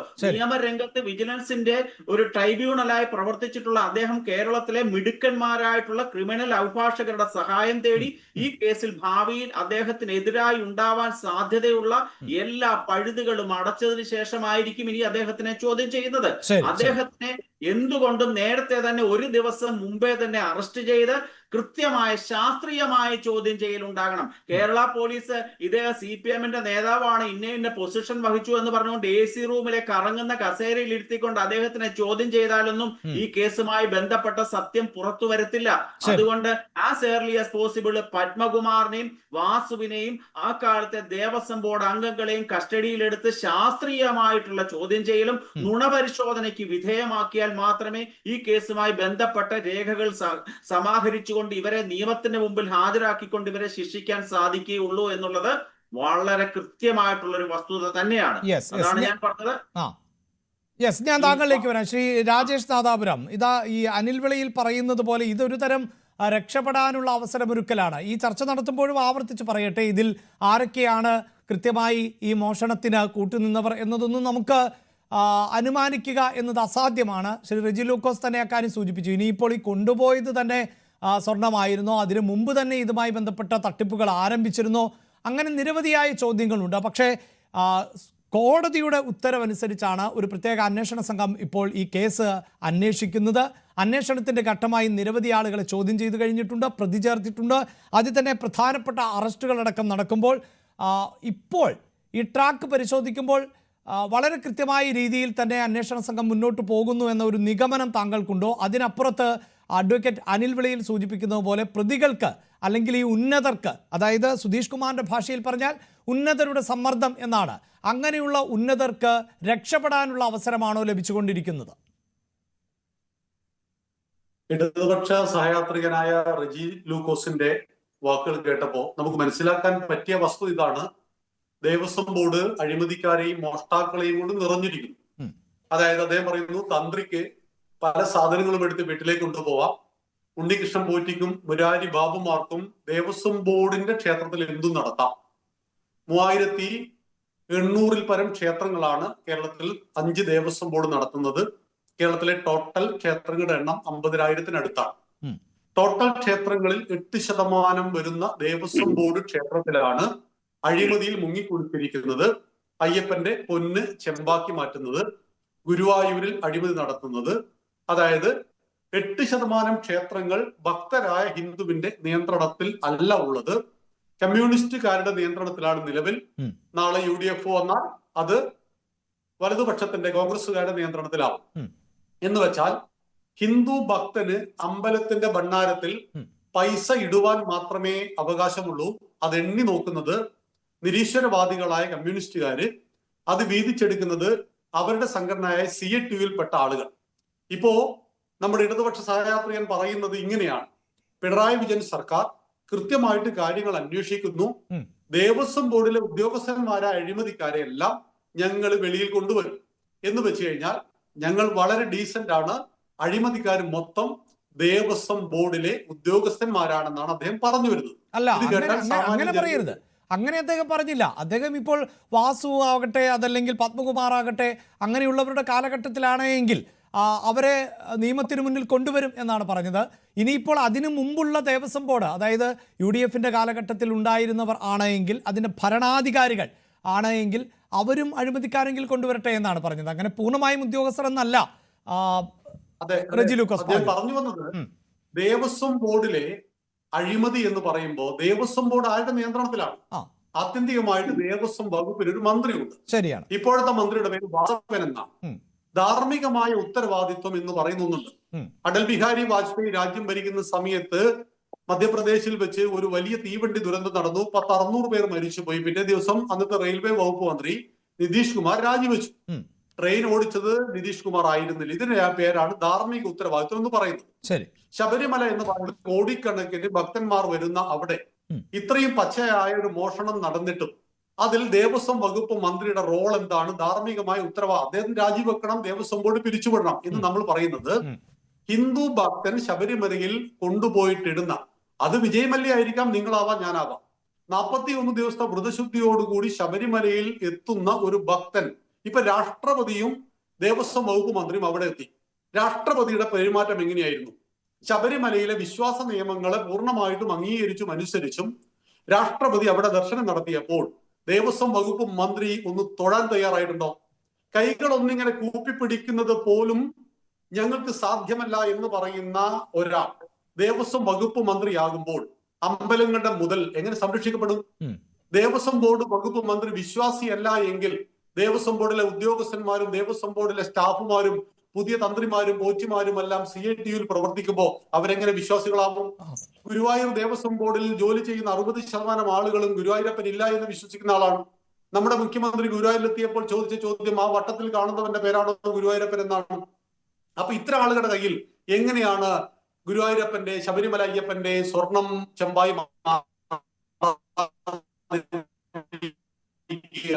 അതുകൊണ്ട് ഉത്തരവാദിത്വം മന്ത്രിമാരുടെയോ മുരാരി ബാബുവിന്റെ ഒന്നുമല്ല. നമ്മൾ പറയാറ്, നമ്മുടെ നാട്ടിലൊരു ഭാഷയുണ്ട്, നിങ്ങളുടെ രക്തത്തിന്റെ ദൂഷ്യം കൊണ്ട് ശരീരത്തിന്റെ പുറത്ത് ചൊറിച്ചൽ ഉണ്ടായാൽ 2 തരം ട്രീറ്റ്മെന്റ് ഉണ്ട്. ഒന്ന് ചൊറിച്ചലിൽ ഓയിൽമെന്റ് പുരട്ടുക എന്നുള്ളതാണ്, ചൊറിച്ചൽ വീണ്ടും വരും. രണ്ടാമത്തേത് കാരണത്തെ ചികിത്സിക്കുക എന്നുള്ളതാണ്, രക്തത്തെ ചികിത്സിക്കുക എന്നുള്ളതാണ്. നമുക്കിവിടെ വേണ്ടത് രക്തത്തിന്റെ ചികിത്സയാണ്. ദേവസ്വം ബോർഡ് അഴിമതിയിൽ മുങ്ങിക്കുളിച്ചിരിക്കുന്നു. 8% വരുന്ന ഹിന്ദു ക്ഷേത്രങ്ങളിൽ മാത്രമാണ് അഴിമതി. 92% ക്ഷേത്രങ്ങളും കേരളത്തിൽ നടത്തുന്നത് ഭക്തരായ ഹിന്ദുക്കളാണ്. പുലയനും പറയനും അല്ല, അവിടെയാണല്ലോ ശ്രീ റെജി ലൂക്കോസ് ആദ്യമേ ചോദിച്ചു. അതായത് ഞാൻ ചോദിച്ചതിന് അദ്ദേഹം മറുപടി ഇതെങ്ങനെയാണ് ഈ ഭക്തരെയും അല്ലാത്തവരെയും തിരിച്ചറിയുക എന്നുള്ളതാണ്. ഇതിപ്പോൾ താങ്കൾ ഈ സൂചിപ്പിക്കുന്ന പോലെ അല്ല ശ്രീ രാജേഷ്, ഇവിടെ താങ്കൾ സൂചിപ്പിക്കുന്ന പോലെ 8% വരുന്ന ക്ഷേത്രങ്ങളിൽ മാത്രമാകണമെന്നില്ല ഇത്തരത്തിൽ അഴിമതി നടക്കുന്നത് അല്ലെങ്കിൽ മോഷണം നടക്കുന്നത്. മറ്റു ക്ഷേത്രങ്ങളിലും ഉണ്ടാകാം. ഇതിപ്പോൾ പരാതിയായോ അല്ലെങ്കിൽ വിവരങ്ങളോ ഒക്കെ പുറത്തു വരുമ്പോൾ അത് ചർച്ച ചെയ്യപ്പെടുന്നു എന്നുള്ളതല്ലേ? പുറത്തു വരാതിരിക്കുന്നത് വരെ അത് അനുമാനങ്ങൾ മാത്രമാണ്. പുറത്തു വന്ന കാര്യത്തെ കുറിച്ച് ചർച്ച ചെയ്യുമ്പോഴാണ് ദേവസ്വം ബോർഡിന്റെ ക്ഷേത്രത്തിലെ വിഷയമാണ് നമ്മളിപ്പോ ചർച്ച ചെയ്യുന്നത്. 92% ക്ഷേത്രങ്ങൾ, ഞങ്ങളുടെ നാട്ടിലുള്ള ക്ഷേത്രങ്ങൾ എങ്ങനെയാണ് കമ്മിറ്റി എല്ലാ വർഷവും വരവ് ചിലവ് കണക്കുകൾ ഭക്തജനങ്ങളുടെ മുന്നിൽ വെച്ചുകൊണ്ട് പുതിയ പുതിയ കമ്മിറ്റികളെ തെരഞ്ഞെടുക്കുന്നു. ദേവസ്വം ബോർഡിന്റെ ക്ഷേത്രത്തിൽ ഓഡിറ്റിംഗ് നടന്നിട്ട് അതിന്റെ കണക്കുകൾ ഭക്തജനങ്ങളുടെ മുന്നിൽ വെക്കാറുണ്ടോ? 2014 ശേഷം കൃത്യമായ ഓഡിറ്റിംഗ് ഗുരുവായൂർ ദേവസ്വം ബോർഡിൽ നടന്നിട്ടുണ്ടോ? 3807 ദേവസ്വം ബോർഡ് ക്ഷേത്രങ്ങളിൽ കൃത്യമായിട്ട് ഓഡിറ്റ് നടക്കുന്ന ഒരു ക്ഷേത്രത്തിന്റെ പേര് അങ്ങ് പറയൂ. ശബരിമലയിലും ഗുരുവായൂരും വൈക്കവും കാടാമ്പുഴ അടക്കമുള്ള ഏത് ദേവസ്വം ബോർഡ് ക്ഷേത്രത്തിലാണ് കൃത്യമായിട്ട് വരവ് ചിലവ് കണക്കുകൾ ഭക്തന്റെ മുന്നിൽ അവതരിപ്പിക്കുന്നത്? ഭണ്ഡാരത്തിൽ പൈസ ഇടുന്നതോടുകൂടി അത് എണ്ണി നോക്കുവാനുള്ള അവകാശം ഹിന്ദുവിന് നിഷേധിക്കപ്പെടുന്നു. ശബരിമലയിലും ഗുരുവായൂരിലും ഭണ്ഡാരത്തിൽ കോടികളും കൊണ്ടുവന്ന് നിക്ഷേപിക്കുന്ന ഹിന്ദുവിന് അതിന്റെ കണക്കുകൾ ബോധിപ്പിക്കുവാൻ കഴിയാത്ത എന്തുകൊണ്ടാണ്? 8% വരുന്ന സർക്കാർ നിയന്ത്രണത്തിലുള്ള കമ്മ്യൂണിസ്റ്റുകാർ ഇന്ന് ഭരിക്കുന്ന ഇപ്പൊ ഞങ്ങളുടെ മലബാർ ദേവസ്വം ബോർഡ് പ്രസിഡന്റ് ആരാണ്? OK വാസുമാഷുവാണ്. BJPയുടെ സഹയാത്രികരായി നിന്ന് കമ്മ്യൂണിസ്റ്റ് പാർട്ടിയിൽ പോയി എന്നൊരൊറ്റ കാരണം കൊണ്ട് ഉപകാരസ്മരണയായി നൽകിയ ദേവസ്വം ബോർഡ് അധ്യക്ഷൻ എന്ന് പറയുന്ന സ്ഥാനത്ത് ഇരുന്നുകൊണ്ട് എവിടെയാണ് ഹിന്ദുവിന് നീതി കിട്ടുക? അപ്പോൾ രാഷ്ട്രീയവൽക്കരണമാണ് ദേവസ്വം ബോർഡ്. 100% രാഷ്ട്രീയക്കാരാണ്, കമ്മ്യൂണിസ്റ്റുകാരാണ് ഈ ദേവസ്വം ബോർഡിലുള്ളത്. ദേവസ്വം ബോർഡിനെ നിയന്ത്രിക്കുന്ന എല്ലാ ശക്തികളും കമ്മ്യൂണിസ്റ്റുകാരാണ്. അങ്ങനെയുള്ള 4 മുരാരിമാരെ പിടിച്ചിട്ട് മുൻകൈ പ്രൊജക്ട് ചെയ്ത് കാണിച്ചുകൊണ്ട് റെജി ലൂക്കോസ് പറയുന്നത് പോലെ ഞങ്ങൾ മാന്യന്മാരും ഇവരെല്ലാം കള്ളന്മാരും. അപ്പോൾ താങ്കൾ പറഞ്ഞു വരുന്നത് എന്താണ്? ഇപ്പോൾ ഈ OK വാസുവിനെ പോലെയുള്ളവരോ അല്ലെങ്കിൽ ഈ നേരത്തെ സൂചിപ്പിച്ച ശബരിമലയുമായി ബന്ധപ്പെട്ട വാസുവിനെ പോലെയുള്ളവരോ അല്ലെങ്കിൽ പത്മകുമാറിനെ പോലെയുള്ളവരോ ഒക്കെ ഇത്തരം നോമിനികൾ തന്നെയാണല്ലോ. അപ്പോൾ അവരിലേക്ക് ഈ അന്വേഷണ സംഘം എത്തിപ്പെടാനുള്ള സാധ്യത കുറവാണ് എന്നാണോ താങ്കൾ പറയുന്നത്? തീർച്ചയായിട്ടും ഇതൊരു പ്രഹസനം മാത്രമാണ്. ഹിന്ദുക്കളെ സംബന്ധിച്ച് ഹിന്ദുക്കൾ അരണീത സ്വഭാവമാണ്. ആനുകാലികമായിട്ട് ചർച്ച ചെയ്യപ്പെടുന്ന ഈ വിഷയത്തെ 1-2 ആഴ്ച കഴിഞ്ഞാൽ സാമാന്യ ലോകം മറന്നുപോകും. പുതിയ വിഷയങ്ങൾ പൊങ്ങി വരുമ്പോൾ നിങ്ങൾ ചാനലുകാരും ഇത് മറന്നുപോകും. അപ്പൊ സ്വാഭാവികമായിട്ടും നമുക്ക് വേണ്ടത് ഈ കക്കുവാനും മോഷ്ടിക്കുവാനും എല്ലാം അവസരം ഉണ്ടാക്കി കൊടുക്കുന്നത് ദേവസ്വം വകുപ്പാണ്. ആ ദേവസ്വം എന്ന് പറയുന്ന ഡിപ്പാർട്ട്മെന്റ് ഇല്ലാതാകണം. ഹിന്ദു ക്ഷേത്രം ഹിന്ദുക്കൾക്ക് ആയിരക്കണക്കിന് കൊല്ലം മുമ്പ് കല്ല് വെച്ച് ഗുരുവായൂർ അമ്പലം ഉണ്ടാക്കുവാൻ ഹിന്ദുവിന് അറിയാമെങ്കിൽ ആ ഭണ്ഡാരത്തിലെ പണം എണ്ണി തിട്ടപ്പെടുത്തി വരവ് ചിലവ് കണക്കുകൾ സമാജത്തിന്റെ മുന്നിൽ വെക്കുവാനും ഹിന്ദുവിന് അറിയാം. അതിലേക്കാണ് ഞങ്ങളുടെ വരാൻ പോകുന്ന പ്രക്ഷോഭങ്ങളെല്ലാം തന്നെ ഹിന്ദു ക്ഷേത്രങ്ങൾ രാഷ്ട്രീയ മുക്തമാണ്. ക്രിസ്ത്യാനികളുടെ പള്ളി ക്രിസ്ത്യാനി പോലെ മുസ്ലിമിന്റെ പള്ളി മുസ്ലിം പോലെ ഹിന്ദു ക്ഷേത്രങ്ങൾ.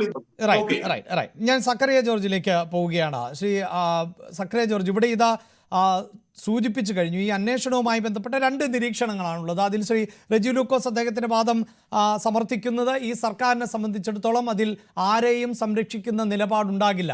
ഒരു കാര്യം വ്യക്തമാണ്, ഈ സർക്കാരിൻ്റെ കാലഘട്ടത്തിലാണ് ഈ അന്വേഷണം മുന്നോട്ട് പോകുന്നത്. അതേസമയം ഈ അന്വേഷണ സമിതി രൂപീകരിക്കപ്പെട്ടതാകട്ടെ ഹൈക്കോടതിയുടെ നിർദ്ദേശപ്രകാരമാണ്. ഹൈക്കോടതി നിരവധിയായ സംശയങ്ങൾ ആ സമിതി രൂപീകരിക്കുന്നതിന്, അന്വേഷണ സംഘത്തെ രൂപീകരിക്കുന്നതിന് മുമ്പും ചോദിച്ചതാണ്. പക്ഷേ ഒരു അന്വേഷണ സംഘത്തെ സംബന്ധിച്ചിടത്തോളം നമ്മൾ ഈ നടത്തുന്നത് പോലെയുള്ള വാദപ്രതിവാദങ്ങൾക്ക് അടിസ്ഥാനപ്പെടുത്തി മുന്നോട്ട് പോകാൻ സാധിക്കില്ല. അവർക്ക് കൃത്യമായി തെളിവുകൾ ശേഖരിക്കേണ്ടതുണ്ട്, മൊഴികൾ ലഭിക്കേണ്ടതുണ്ട്. അങ്ങനെ ആ മൊഴികളുടെ അടിസ്ഥാനത്തിൽ ഒന്നിന് പിന്നാലെ ഒന്നിലേക്കായി ബന്ധപ്പെടുത്തുക എന്നത് മാത്രമാണല്ലോ അവർക്ക് സാധ്യമാവുക. ഇപ്പോഴിതാ ലഭിക്കുന്ന വിവരങ്ങൾ അനുസരിച്ച് ഒരു പക്ഷേ വാസുവിലേക്കോ പത്മകുമാറിലേക്കോ ഒക്കെ എത്താം. അവിടെയും മറുഭാഗം അവിടെ നിലനിൽക്കുകയാണ്. ഇവർ ആസൂത്രിതമായിട്ടാണ് ഇത് നടത്തിയതെങ്കിൽ സ്വാഭാവികമായും ഒരു കള്ളം ചെയ്യാൻ അറിയാവുന്നവർ പിന്നീട് എങ്ങനെയും നിന്ന് പിടിക്കാൻ ശ്രമിക്കുമല്ലോ. അതിപ്പോൾ സ്വാഭാവികമായി തെളിവുകൾ നശിപ്പിക്കപ്പെടാം, തെറ്റായ വിവരങ്ങൾ ലഭിക്കാം, നിയമപരിജ്ഞാനമുള്ളവരുടെ അറിവുകൾ തേടാം. അത്തരം സാധ്യതകളൊക്കെ ഉണ്ടല്ലോ. ഈ 2 പുറത്തിൽ ആരോടൊപ്പം നിൽക്കാനാണ് താങ്കൾ താല്പര്യപ്പെടുന്നത്? എനിക്ക് സത്യത്തില് വളരെയധികം സന്തോഷമുണ്ട്. കാര്യം ഇതിനകത്തെ 3 സഹ പാനലിസ്റ്റുകളും ഇവിടെ അന്യായവും അസത്യവും നടക്കുന്നുണ്ടെന്നും ഇതിന് മാറ്റം വേണമെന്നും ഒരുപോലെ ആഗ്രഹിച്ച് ആത്മാർത്ഥമായിട്ട് സംസാരിക്കുന്ന ഒരു ഓപ്പർച്യൂണിറ്റി, ഒരു ടൈമായിട്ടാണ് ഞാൻ ഇതിനെ കാണുന്നത്. അപ്പോൾ തീർച്ചയായിട്ടും അത് വളരെ വെൽക്കമിങ് ആണ്. കാരണം ശബരിമലയിലെ വിശ്വാസം, ഞാൻ എൻ്റെ ഒഫീഷ്യൽ ലൈഫ് തുടങ്ങുന്ന എരുമേലിലാണ്. ഞാൻ 2 സീസണ് അവിടെ ഇരുന്നു. പിന്നെ ഞാൻ സ്പെഷ്യൽ ഡ്യൂട്ടി ആയിട്ടൊക്കെ വന്നു. ഞാൻ എൻ്റെ കണ്ണുകൾ കൊണ്ട് നടത്തിയ, എൻ്റെ തലച്ചോറും കണ്ണുകൾ കൊണ്ടും നടത്തിയ ഒരു സ്റ്റഡിയാണ് ഓരോ വർഷവും ശബരിമലയിൽ വരുന്നത്. അതിന് സ്റ്റഡി സപ്പോർട്ടില്ല, കാര്യം അതിനുള്ള മീൻസ് അന്നേരം ഡ്യൂട്ടി ചെയ്യുമ്പോൾ നമുക്ക് അതിനൊന്നും സമയമില്ല. പക്ഷേ ജനങ്ങളെ കാണുമ്പോൾ അറിയാം ഓരോ വർഷവും കൂടിക്കൊണ്ട് വരുവാണ് വിശ്വാസികൾ. ചിലപ്പോൾ കേരളത്തിൽ നിന്നുള്ളവരുടെ എണ്ണം കുറഞ്ഞാലും ബാക്കിയുള്ള സ്റ്റേറ്റുകളിൽ നിന്ന്, അങ്ങ് മധ്യപ്രദേശ്, ഒറീസ, UP വരെയുള്ള വണ്ടികളാണ് അവിടെ വരുന്നത് വിശ്വാസികളുടെ. പിന്നെ ഇപ്പൊ മലേഷ്യയും അവിടുന്ന് ഒക്കെ ഇന്ത്യൻ ഒറിജിൻസ് വരുന്നവരുണ്ട്, റിപ്പാട്രിയേറ്റ്സ് ഒക്കെ. അപ്പം ഇത് വലിയൊരു കാര്യമാണ്. അപ്പോൾ അവിടെ ഒരു വലിയൊരു വിശ്വാസമുണ്ട്. ഞാൻ നേരത്തെ ചർച്ചയിൽ തന്നെ പറഞ്ഞാണ്, അവസാനം എല്ലാ രാത്രികളിലും ഹരിവരാസനം പാടുന്ന ആ ഒരു സമയത്ത് ദേശീയഗാനം പാടുമ്പോൾ ഉണ്ടാകുന്ന ആബ്സല്യൂട്ട് സൈലൻസും റെസ്പെക്റ്റുമാണ് ആ സമയത്ത്. അന്നേരത്തെ ഒരു വികാരം എന്ന് പറയുന്നത് ഓൾ ടുഗദർ ഡിഫറെന്റ് ആണ്. നമുക്ക് എക്സ്പ്ലെയിൻ ചെയ്യാൻ പറ്റില്ല. ഞാൻ സത്യം പറഞ്ഞാല് അവിശ്വാസികൾ പോലും വിശ്വാസത്തിലേക്ക് വരാൻ ആകർഷിക്കുന്ന മാതിരിയുള്ള ഒരു അറ്റ്മോസ്ഫിയർ ആണ് അന്നേരം അവിടെ ഉണ്ടാകുന്നത്. ഇതിനപ്പുറത്ത് എന്താണ്? ഇപ്പൊ നമ്മുടെ സർക്കാർ അതീവ ദാരിദ്ര്യം മാറ്റി നിർമ്മാർജ്ജനം ചെയ്തു അങ്ങനെ ഒരു പ്രക്രിയയിലേക്ക് പോകുന്നു. കാര്യം പോവർട്ടി ഇറാഡിക്കേഷൻ എന്ന് പറയുന്നത് മഹാത്മാഗാന്ധിയുടെ തന്നെ ഏറ്റവും വലിയൊരു സ്വപ്നമായിരുന്നു. അപ്പം അതിനോട് ഞാൻ വളരെയധികം യോജിക്കുവാണ്. പക്ഷെ അവിടുന്ന് ഒരു കാര്യം കൂടെ പോകണം. ശബരിമലയിലെ അതീവ സുരക്ഷിതത്വവും അതീവ സത്യസന്ധതയെ ഉറപ്പുവരുത്താൻ നമ്മുടെ മിഷനറിക്ക് ഉത്തരവാദിത്വമുണ്ട്. അതീവ സത്യസന്ധത ഉണ്ടെങ്കിൽ നമുക്ക് തീർച്ചയായിട്ടും പറയാം, ദേവസ്വം ബോർഡ് പ്രസിഡന്റുമാരായിട്ട് വരുന്നത് N. ഭാസ്കരൻ നായർ സാറിനെ പോലെ, യശസ്വരനായ അദ്ദേഹത്തെ പോലെ, ശ്രീ മക്കപ്പുഴ വാസുദേവൻ പിള്ളച്ചേട്ടെ പോലെയൊക്കെ ഉള്ള ഉന്നതർ വരുമ്പോൾ അവർക്ക് ആർക്കും ഒന്നും വേണ്ട. അവർക്ക് ഇങ്ങനെ കിട്ടുന്ന ഒരു ഗോഡ് ഗിവൺ ഓപ്പർച്യൂണിറ്റിയാണ് ഇങ്ങനെ പിൽഗ്രിംസിനെയും വിശ്വാസികളുടെയും ഒക്കെ ഒന്ന് പിന്നെ സെർവ് ചെയ്യാനുള്ള ഒരു അവസരമായിട്ട്. അല്ല, പക്ഷേ ഇല്ലല്ലോ. ഇപ്പോൾ ഇതൊരു തരം രാഷ്ട്രീയ നിയമനവും ഉപകാരസ്മരണയും ഒക്കെ ആയി മാറിയിരിക്കുകയാണല്ലോ. അതെ, നമ്മൾ പറയുമല്ലോ, സിമോവാലം കുരങ്ങിന്റെ വംശനാശം വരുന്ന പോലെ സത്യസന്ധരുടെ ഇത് സിസ്റ്റത്തിൽ നിന്ന് നഷ്ടപ്പെട്ടു പോവുകയാണ്. 9ാമത് പേ കമ്മീഷനകത്ത് ജസ്റ്റിസ് രാജേന്ദ്ര ബാബുവിന്റെ ഒരു പിന്നെ റിമാർക്സ് ഉണ്ട് അദ്ദേഹത്തിന്റെ. അതിനകത്ത് പറഞ്ഞേക്കുന്നത് നമ്മുടെ ഈ ethical standards are fast declining in public life and more so in government service. ഇതൊരു യാഥാർത്ഥ്യമാണ്. അപ്പൊ അദ്ദേഹം പറഞ്ഞ ഒരു കാര്യം കൂടെ ഉണ്ട്. More than fear of punishment, what is require is a positive belief in ethics in public life. ഇത് നമുക്ക് റിസ്റ്റോർ ചെയ്യാൻ പറ്റത്തില്ലെങ്കിൽ, റിസ്റ്റോറേഷൻ ഓഫ് ലോസ് വാല്യൂസ് ഇല്ലെങ്കിൽ തീർച്ചയായിട്ടും ഇവിടെ വലിയ പ്രശ്നങ്ങളാണ്. ഇനിയും അഡ്വക്കേറ്റ് ശ്രീ അനിൽ പറഞ്ഞ പോലെ ഇതിനകത്തെ കാര്യങ്ങൾ, ഗോൾഡിന്റെ കാര്യം വരുമ്പം ഇങ്ങോട്ട് കൊണ്ടുവന്ന് വെക്കുമ്പോൾ അതിനെ പ്രൂവ് ചെയ്യാനൊക്കെ വലിയ പ്രയാസമാണ്. മിക്കവാറും സാധാരണ മോഷ്ടാക്കൾ മോഷ്ടിച്ചു കഴിയുമ്പോൾ അത് സാധാരണ കള്ളന്മാരാണ്, ദാരിദ്ര്യം കൊണ്ട് മോഷ്ടിക്കുന്നവരാണ്. അവർ വലിയ സ്വപ്നങ്ങൾ വെച്ച് പിന്നെ കോടികൾ ഉണ്ടാക്കാനുള്ളതല്ല, അവർക്ക് ജോലി ചെയ്യാതെ ജീവിക്കണം, മറ്റുള്ളവരെ ചൂഷണം ചെയ്യിക്കണം. അപ്പൊ അതെല്ലാം സ്വർണ്ണക്കടയെ കെട്ടിക്കഴിഞ്ഞ ഉടനെ അത് ഉരുക്കും. വലിയ പാടാണ് ഇത് എസ്റ്റാബ്ലിഷ് ചെയ്യാൻ. അദ്ദേഹം പറഞ്ഞത് കറക്റ്റാണ്. പിന്നെ ശ്രീ റെജി ലൂക്കോസ് പറഞ്ഞു ഇറീഡിയത്തിന്റെ കാര്യമൊക്കെ. എനിക്ക് ബലമായ സംശയമുണ്ട്, ഈ ഇറീഡിയം എന്ന് പറഞ്ഞ ഒരു സാധനം നോക്കിയിട്ടാണ് വിജയമല്യ ഇവിടോട്ട് വന്നതെന്ന് ഞാൻ സംശയിക്കുന്നു. കാരണം ഇത് കഴിഞ്ഞതിന് ശേഷമാണ് അയാൾക്ക് ഗ്രോത്ത് ഉണ്ടാകുന്നത്, ഭയങ്കരമായിട്ട് എക്സോർബിറ്റൻ ഗ്രോത്ത്. അയാള് കിങ്ഫിഷർ ഒക്കെ തുടങ്ങുന്നു. പക്ഷെ ഇത് പറ്റിച്ചത് കൊണ്ട് ആൾക്കാർ പറയുന്നു ഇന്ന് ഈ സ്വന്തം രാജ്യത്ത് പോലും ജീവിക്കാൻ പറ്റാതെ ഇവിടുന്ന് ഫ്ലീ ചെയ്ത് പോകേണ്ടി വന്നതും ഈ അയ്യപ്പനെ പറ്റിച്ച് അവിടെ പോയി മാനിപ്പുലേഷൻ ചെയ്തുകൊണ്ട്. കാര്യം നമ്മളറിയാം, പല നാൾ കക്കുമ്പോൾ ഒരു നാൾ പിടിക്കപ്പെടുമെന്ന് പറഞ്ഞ പോലെ നമ്മൾ എത്ര കള്ളത്തരം കൂട്ടി വെച്ചാൽ അവസാനം നമുക്ക് 6 അടി മണ്ണില് ഗ്രേവ്യാർഡേ ഉള്ളൂ നമുക്ക്. അല്ല, പക്ഷേ വിജയമല്യ ശബരിമലയിൽ മാത്രമല്ല, നിരവധിയായ ക്ഷേത്രങ്ങളിൽ ഇത്തരത്തിൽ സ്വർണം അദ്ദേഹത്തിന് വഴിപാട് എന്ന നിലയിലൊക്കെ നൽകിയിട്ടുണ്ട്. അല്ല, അതിനൊക്കെ ചെയ്യുമ്പം നമ്മളെ ഈ ചെറിയ കള്ളന്മാരെ എന്ത് ചെയ്യും, ചെറിയ കാര്യത്തിലെ ഫോക്കസ് ചെയ്യുള്ളൂ. വലിയ കള്ളന്മാരുടെ പ്ലാൻ ഓഫ് ആക്ഷനും അവരുടെ ഹൊറൈസോണും വളരെ വലുതാണ്. അപ്പൊ ചിലപ്പോ അയാൾക്ക് ഇൻഫർമേഷൻ കിട്ടിക്കാണ്. ഈ റെജി ലൂക്കോസ് പറഞ്ഞ പോലെ ഇറീഡിയം പലയിടത്തും കാണുമെന്ന് കണ്ടു കാണും. അല്ല, പക്ഷേ അവിടെ സക്രിയ ജോർജ്, എന്റെ സംശയമാണ്, ഈ ഇറിഡിയം എന്ന് ആകട്ടെ അല്ലെങ്കിൽ എന്ത് ലോഹവസ്തുവുമാകട്ടെ, വിജയ് മല്യയുടെ കാലഘട്ടത്തിൽ സ്വർണം ഇറക്കുമതി ചെയ്ത് ആ സ്വർണം ഈ സന്നിധാനത്ത് വെച്ച് പരുവപ്പെടുത്തിയാണല്ലോ ഉപയോഗിച്ചത്. അതിനപ്പുറത്ത് ഇപ്പോൾ ഈ ഉണ്ണികൃഷ്ണൻ പോറ്റി കൊണ്ടുപോയതുപോലെ അവിടെ നിന്നൊരു മെറ്റീരിയലോ വസ്തുക്കളോ ഒന്നും കൊണ്ടുപോയതായി നമുക്കറിയില്ല. അതിന് ഇൻവെന്ററി ഇല്ലല്ലോ. ഇതിനൊരു ഇൻവെന്ററിയും ഒരു നല്ലൊരു സ്റ്റോക്ക് രജിസ്റ്ററും ഇവിടുത്തെ ഒരു അമ്പലത്തിലും ഇല്ലല്ലോ. ട്രിവാൻഡ്രത്ത് കരമന അടുത്തൊരു ദേവസ്വം ബോർഡിന്റെ ഒരു ബിൽഡിംഗ് ഉണ്ട്. അവിടെ ഈ ആർട്ടിഫാക്ട്സ് എല്ലാം കൊണ്ട് വെച്ചേക്കുവാണ്, ആന്റിക് ഐറ്റംസ് ഒക്കെ. അവിടെ ഒന്ന് പോയി ഒന്ന് പരിശോധിക്കുക. നിങ്ങൾക്ക് ഇൻവെസ്റ്റിഗേറ്റീവ് ജേർണലിസം ഉണ്ടല്ലോ, അവിടെ എന്തൊക്കെ ഉണ്ടെന്ന് നോക്ക്. ഓരോ വർഷവും ഇപ്പം ജസ്റ്റിസ് ശങ്കറിനെ ഹൈക്കോടതിക്ക് വിടേണ്ടി വന്നു. അദ്ദേഹം വന്നിട്ടാണ് ഇവിടെ എന്തൊക്കെ ഉണ്ടെന്ന് നോക്കാനായിട്ട് വരുന്നത്. ഈ ദേവസ്വം ബോർഡുകളിലൊക്കെ എന്തൊക്കെ ഐറ്റം ഒന്നും ഉണ്ടെന്നുള്ളതും റേറസ്റ്റ് ആയിട്ടും പ്യൂർ ആയിട്ടുമുള്ള സാധനങ്ങൾക്ക് antiquities and art treasure act 1972 പ്രകാരം ലൈസൻസ് ഒക്കെ ഉണ്ടാക്കി ഇത് അക്കൗണ്ടബിൾ ആക്കണം. ഇതൊക്കെ വിദേശത്ത് പോയി കഴിഞ്ഞാൽ നമുക്ക് ചിന്തിക്കാൻ പറ്റാത്ത കാശുകളാണ് കിട്ടുന്നത്. വിജയമല്യ പോലും കടത്തിയിട്ടുണ്ടോ എന്ന് നമുക്ക് പറയാൻ പറ്റുമോ? വിജയമല്യ പോലും കറക്കുക. അയാൾ അതിന് ഹോണസ്റ്റ് ആണോ? ഒരു അബ്കാരി അല്ലേ അയാൾ? ശ്രീ രാജേഷ് പറയുന്നത് പോലെ ഇതൊക്കെ ഇത്തരം സംവിധാനത്തിലൂടെ ഒരു ലൂസായ സിസ്റ്റത്തിലൂടെ പോകുന്നു എന്നതുകൊണ്ടും ഹൈന്ദവ വിഭാഗത്തിൽപ്പെട്ട വിശ്വാസികൾക്ക് ഇതിലൊരു ഇടപെടലും നടത്താൻ പറ്റുന്നില്ലല്ലോ. അല്ല, അതിനകത്ത് ഡെപ്യൂട്ടി കമ്മീഷണർ ശ്രീ രാധാകൃഷ്ണന്റെ ഒരു സ്റ്റേറ്റ്മെന്റ് ഉണ്ടായിരുന്നു.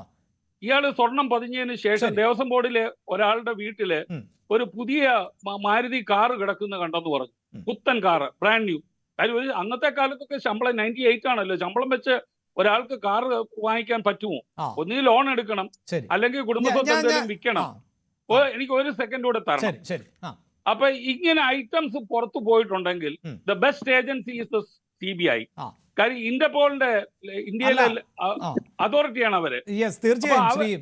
ശ്രീ സക്കറിയ ജോർജ്, ഞാനൊന്ന് ഇടപെടുന്നത് ഇത്തരം പദവികളിലൊക്കെ ഇരുന്നാൽ മറ്റു പലതരത്തിലുമുള്ള ആനുകൂല്യങ്ങളും സാമ്പത്തിക സ്രോതസ്സും ഒക്കെ എല്ലാവർക്കും അറിയാവുന്നതാണ്.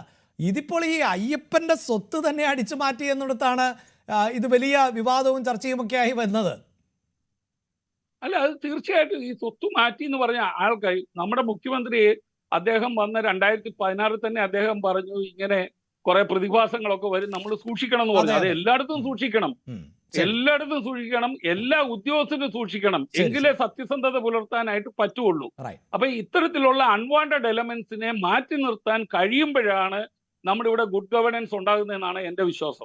അപ്പോൾ എന്താണ് താങ്കൾ പറയുന്നത്? ഇപ്പോഴത്തെ ഈ അന്വേഷണ സംഘത്തിന് ഈ വമ്പൻ സ്രാവുകൾ ഇതിന് പിന്നിലുണ്ടെങ്കിൽ അതിലേക്ക് എത്താൻ പറ്റുമോ? ഞാൻ ആദ്യമേ ചെയ്യാൻ എനിക്ക് ഉദ്ദേശിക്കുന്ന ഒരു കാര്യം പറയാം. ജസ്റ്റിസ് ശങ്കറിനെ അദ്ദേഹത്തെ കൊണ്ട് ശബരിമലയിലെ മാത്രം നോക്കാതെ കേരളത്തിലെ മൊത്തം അമ്പലങ്ങളിലെ സ്വത്തുകളെ പറ്റി ഒരു ഇൻവെന്ററി ഉണ്ടാക്കുക, ഒരു ഇൻവെന്ററി ക്രിയേറ്റ് ചെയ്യുക. അപ്പൊ നമുക്ക് എന്തെല്ലാം സ്വത്തുണ്ടെന്നുള്ള കാര്യം അറിയാം.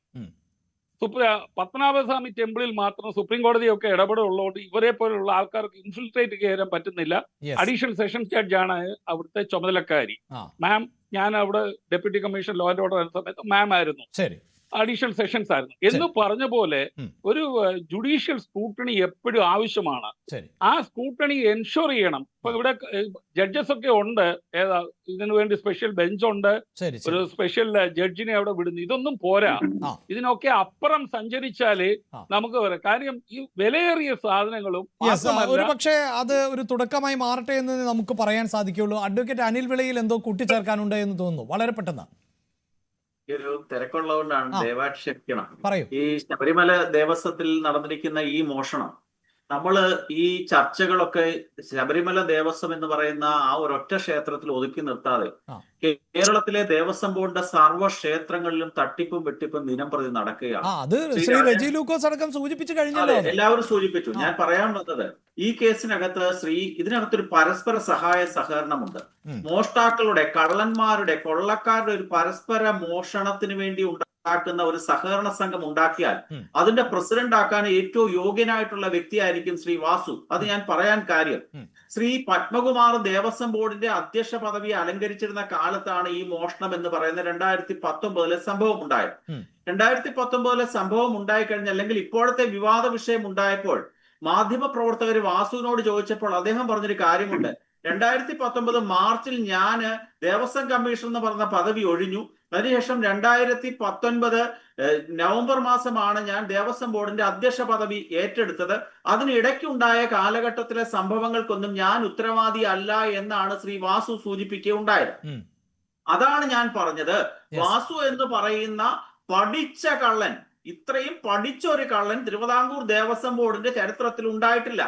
അദ്ദേഹം 2019 കമ്മീഷണറായിരുന്ന കാലഘട്ടത്തില് അദ്ദേഹം പത്മകുമാറുടെ ഗൂഢാലോചന നടത്തി ശബരിമലയിലെ ഓരോ സംഭവങ്ങളും എങ്ങനെ മോഷ്ടിക്കാം എന്നുള്ളതിന് രൂപരേഖ തയ്യാറാക്കി അതിന്റെ എല്ലാ സംഭവങ്ങളും ഒരുക്കി വെച്ചതിന് ശേഷം ശ്രീ സക്രിയ ജോർജ് സാറിന് അറിയാമല്ലോ, ഒരു ക്രിമിനൽ കേസിനകത്ത് ഇന്റൻഷൻ പ്രധാനപ്പെട്ട ഘടകമാണ്. അതിനുവേണ്ടി ഇന്റൻഷൻ അവർക്ക് ഉണ്ടായിരുന്നു. അതിനുശേഷം ഈ മോഷണമൊക്കെ നടത്തിയതിനു ശേഷം 2021 നവംബർ ആയപ്പോൾ ഞാനൊന്നും അറിഞ്ഞില്ലേ രാമനാരായണ എന്ന പോലെ ഈ ശ്രീ വാസു അധികാരത്തിൽ വന്നു. നമ്മൾ ശ്രദ്ധിക്കുക, രണ്ട് കാര്യം കൂടെ ഞാൻ സൂചിപ്പിക്കാം. പത്മകുമാർ എന്ന് പറയുന്ന മഹാ ഫ്രോഡായിട്ടുള്ള ദേവസ്വം ബോർഡ് പ്രസിഡന്റ് ഇരുന്നപ്പോൾ അയാൾക്ക് വേണ്ട എല്ലാവിധ സഹായവും ചെയ്തു കൊടുത്ത വാസു അതിനുശേഷം വാസു പ്രസിഡന്റായി മാറുന്നു. എന്ന് വെച്ചാല് ദേവസ്വം ബോർഡ് എന്ന് പറയുന്ന കുടുംബത്തിന്റെ ഗൃഹനാഥൻ പത്മകുമാർ ആയിരുന്നുവെങ്കിൽ അതിന്റെ കാര്യസ്ഥനായിരുന്ന വ്യക്തിയാണ് ശ്രീവാസു. ഈ കാര്യസ്ഥൻ പിന്നീട് ഗൃഹനാഥനായി മാറുന്ന കാഴ്ചയാണ് നമ്മൾ കണ്ടത്. ഈ കേസിന്റെ തുടക്കം എന്ന് പറയുന്നത് ദേവസ്വത്തിന്റെ മാനുവൽ അനുസരിച്ച് ഒരു ഫയൽ ഓപ്പൺ ചെയ്യാനുള്ള അധികാരം ഒരു എക്സിക്യൂട്ടീവ് ഓഫീസർക്കാണ്. ഇപ്പോൾ അറസ്റ്റ് ചെയ്യപ്പെട്ടിട്ടുള്ള സുധീഷ് കുമാർ ആയിരുന്നു ഈ ചെമ്പ് സ്വർണത്തിന്റെ ഈ ഫയൽ ആദ്യമായി ഓപ്പൺ ചെയ്ത്.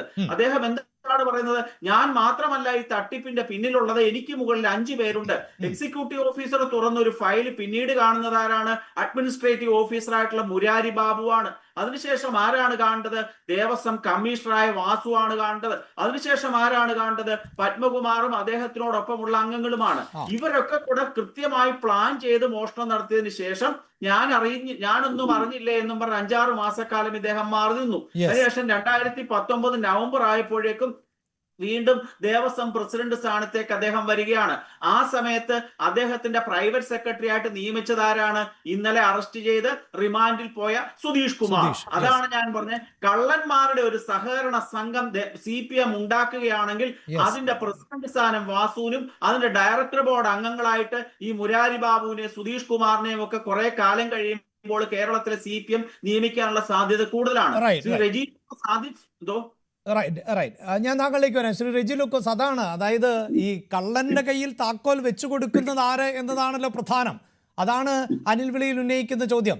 ഇവരെ കൃത്യമായി സംരക്ഷിച്ചുകൊണ്ട് നടക്കുന്നത്, ഇവർക്കെതിരെ ആരോപണങ്ങൾ വന്നപ്പോൾ അത് കണ്ടില്ല എന്ന് നടിച്ചത്, ആ ആരോപണങ്ങൾ നിലനിൽക്കെ തന്നെ ഇവർക്ക് വീണ്ടും ഉയർന്ന പദവികൾ നൽകിയത്, ഇതെല്ലാം ഒരു സർക്കാർ സംവിധാനമാണ്. ആ വീഴ്ച സംഭവിച്ചപ്പോൾ മാത്രം ആ സംവിധാനത്തിനൊന്നും അറിയില്ല എന്ന് പറയുന്നു. ഞാൻ 2 മറുപടി ഇതിനകത്ത് പറയണമുണ്ട്. അതായത് ഇറിഡിയം അടങ്ങിയ താഴികക്കുടം 2019 കാലഘട്ടത്തിലാണ് അത് ബഹുമാനപ്പെട്ട തന്ത്രിയുടെ വീട്ടിലേക്ക് കൊണ്ടുപോയത്. താങ്കൾക്കൊരു വസ്തുതാപരമായ ഒരു പിശകുണ്ട്. അത് അദ്ദേഹം കൊണ്ടുപോയത് വാജി വാഹനമാണ്, താഴികക്കുടമല്ല. ഒരു വാജി വാഹനം. ഈ വാജി വാഹനം എന്നത് ഏത് ലോഹത്തിൽ നിർമ്മിതമാണ് എന്നതിൽ അത് തടി കൊണ്ടാവാം, വേറെ എന്തെങ്കിലും കുറച്ച് സാധനമായിരിക്കും അതിനകത്ത് ഇറിഡിയം. പക്ഷെ എന്തുമാകട്ടെ ഈ വാജി വാഹനമായാൽ പോലും അതിനൊരു ദൈവികത എന്നതിനാണല്ലോ അതിന്റെ വാല്യൂ. 100% അതിനൊരു വാല്യൂ ഉണ്ട്, ദൈവികമായ വാല്യൂ ഉണ്ട്. അത് അദ്ദേഹം തന്ത്രി കൊണ്ടുപോയ നടപടി 100% തെറ്റാണ്. അദ്ദേഹത്തിന് അത് കയ്യിൽ വെക്കാനുള്ള യാതൊരു അധികാരവും. അത് പറഞ്ഞപ്പോൾ സബ്ജക്ട് ടു കറക്ഷൻ എന്ന് ഞാൻ പറഞ്ഞിരുന്നു. വാക്കുകൾ അത്ര പരിചയമില്ല, കുറെയൊക്കെ അറിയാമല്ലോ. അത് കേൾക്കൂ. ഞാനതില് തന്ത്രിയെ കുറ്റപ്പെടുത്തുന്നില്ല. കാരണം അദ്ദേഹം ഇതൊന്നും അറിഞ്ഞുകൊണ്ട് പോയതായിരിക്കില്ല. ഒരുപക്ഷെ ഇവരത് മാറ്റുമെന്നുള്ള ഭയത്താലായിരിക്കും അദ്ദേഹം എന്റെ വീട്ടിൽ കൊണ്ടുപോകാന്ന് പറഞ്ഞത്. അത് തന്നെയുമല്ല, അതിൽ ഇറിഡിയം ഇറങ്ങിയ ലോഹമാണെന്നുള്ള ഒരു പരാതി കൊടുത്ത പരാതിക്കാരനായ മാധ്യമപ്രവർത്തകർ എഴുതി വെച്ചിട്ടുണ്ട്. ഇത് കേരളത്തിലെ മാധ്യമങ്ങൾ റിപ്പോർട്ട് ചെയ്തതാണ്. അത് സക്രിയ സാറിന്റെ അറിവിലേക്ക് പറയാം. അതിനൊക്കെ എത്രയോ വർഷങ്ങൾക്ക് മുമ്പേ വിജയമല്ലി ഇവിടുന്ന് നാട് വിട്ടുപോയി. വിജയമല്ലിക്ക് അതുകൊണ്ടൊരു ബന്ധമില്ല, അയാൾ സ്വർണ്ണം കൊടുക്കുന്നത് മാത്രമേ ഉള്ളൂ. ഈ മറ്റൊരു പ്രധാനപ്പെട്ട കാര്യമുണ്ട്. ഇവിടെ പ്രിയപ്പെട്ട സുഹൃത്ത് പറഞ്ഞു, VN വാസവൻ എന്തുകൊണ്ട് രാജിവെക്കുന്നില്ല? വാജ്പേയി രാജിവെച്ചു, ഒരു അവാർഡ് ഉണ്ടായെന്ന് പറഞ്ഞു. 2 കാര്യങ്ങൾ എനിക്ക് പറയാനുണ്ട്. ഇപ്പോഴത്തെ വ്യോമയാന മന്ത്രി, അദ്ദേഹത്തിന്റെ പിതാവ് മന്ത്രിയായിരുന്നപ്പോൾ നമ്മുടെ മാധവറാവ് സിന്ധ്യ ഒരു ചെറിയ വിമാനങ്ങൾ ഉണ്ടായപ്പോൾ അദ്ദേഹം രാജിവെച്ചു. ഹൈദരാബാദിൽ 320ഓളം ആളുകൾ, അല്ല 270ഓളം ആളുകൾ, ഒരാൾ മാത്രം രക്ഷപ്പെടുത്തി. എയർ ഇന്ത്യ അഹമ്മദാബാദിൽ താഴെ വീണ് പോയി, രാജിവെച്ചില്ല. ജ്യോതിരാദിത്യ സിന്ധ്യ. അതിലും ഭയങ്കരമായ 2 കാര്യങ്ങളുണ്ട്. അതായത് ഇപ്പോഴത്തെ റെയിൽവേ മന്ത്രി ഭരിച്ചുകൊണ്ടിരിക്കുന്ന സമയത്താണ് ആന്ധ്രാപ്രദേശിനടുത്ത് ഒരു 2 ട്രെയിൻ തമ്മിൽ ഇടിച്ചപ്പോൾ 370 പേര് മരിച്ചുപോയി. 150 ആളുകൾ ഇപ്പോൾ ആശുപത്രിയില്ല, രാജിവെച്ചില്ല. അതിനുശേഷം 2 മാസത്തിന് ശേഷം ആസാമിലെ ഒരു റിമോട്ട് ഏരിയയിൽ ഇതുപോലെ ഒരു അപകടം ഉണ്ടായി. 100ഓളം ആളുകൾ മരിച്ചുപോയി. 100 60ഓളം ആളുകൾ മരിച്ചുപോയി. ഇതുവരെ രാജിവെച്ചിട്ടില്ല. എന്നാൽ വി എൻ വാസവൻ ചെയ്തിട്ടെന്താ? വി എൻ വാസവൻ ഈ വകുപ്പ് ഏറ്റെടുത്തിട്ട് 1 വർഷം ആകുന്നേ ഉള്ളൂ. അദ്ദേഹത്തിന്റെ കാലത്തിന് മുമ്പാണ് ഈ ഇതെല്ലാം നടന്നതായിട്ട് തെളിവുകൾ നമ്മുടെ മുമ്പിലുണ്ട്. അപ്പൊ ഇവരെങ്ങനെയാണ് വി എൻ വാസവൻ രാജിവെക്കണം എന്ന് പറഞ്ഞത്? നമ്മൾ അതിനകത്ത് മനസ്സിലാക്കുന്നത് നമ്മൾ ഈ രീതിയിൽ ചർച്ച ചെയ്താൽ ഇതിന്റെ യഥാർത്ഥ കുറ്റവാളികളിലേക്ക് എത്തിയാൽ നമ്മൾ ഇതിനകത്ത് രാഷ്ട്രീയ അല്ല. പക്ഷേ അത് ശരിയാണ് താങ്കൾ പറഞ്ഞത്. പക്ഷേ ആ ദേവസ്വം ബോർഡിലെ നിയമനങ്ങളെ സംബന്ധിച്ച് കൂടി സൂചിപ്പിക്കണമല്ലോ. ഇത് ഈ പറയുന്നത് പോലെ ആ വകുപ്പ് കൈകാര്യം ചെയ്യുന്ന മന്ത്രിക്ക് അതുമായി ബന്ധപ്പെട്ട് ഒരു വിശ്വാസവുമില്ലാത്ത സാഹചര്യം ഉണ്ടാകുന്നു. അതിൻ്റെ ഉന്നതരായ പദവികളിൽ ഇരിക്കുന്നവർക്ക് വിശ്വാസമില്ലാത്ത സാഹചര്യം ഉണ്ടാകുന്നു. ഇതൊക്കെ പൊളിറ്റിക്കൽ നിയമനം മാത്രമായി മാറുന്നു. ദേവസ്വം ബോർഡിലെ ജീവനക്കാരെ പോലും വലിയ തോതിൽ പിൻവാതിൽ നിയമനം നടക്കുന്നു എന്ന ആക്ഷേപമൊക്കെ ഉണ്ടല്ലോ. ഞാനൊരു കാര്യം പറയാം. കേരളത്തിലും ഇന്ത്യയിലും ലോകത്തെവിടെയും ഏറ്റവും കൂടുതൽ മോഷണം, കളവ് നടക്കുന്നത് എല്ലാ വിഭാഗത്തിൽപ്പെട്ട ആരാധനാലയങ്ങളിലാണ്. നിങ്ങൾ ഇവിടെ ശ്രദ്ധിച്ചു നോക്കിക്കോളൂ. അതിന് ചുറ്റിപ്പറ്റി കുറെ ആളുകളുണ്ട്, ഒരു ജോലിയും ചെയ്യാതെ ജ്യോത്സ്യന്മാരെ പോയാ. ഇവരാണ് ഈ രാജ്യത്തെ ഏറ്റവും വലിയ കൊടി തട്ടിപ്പുകാര്.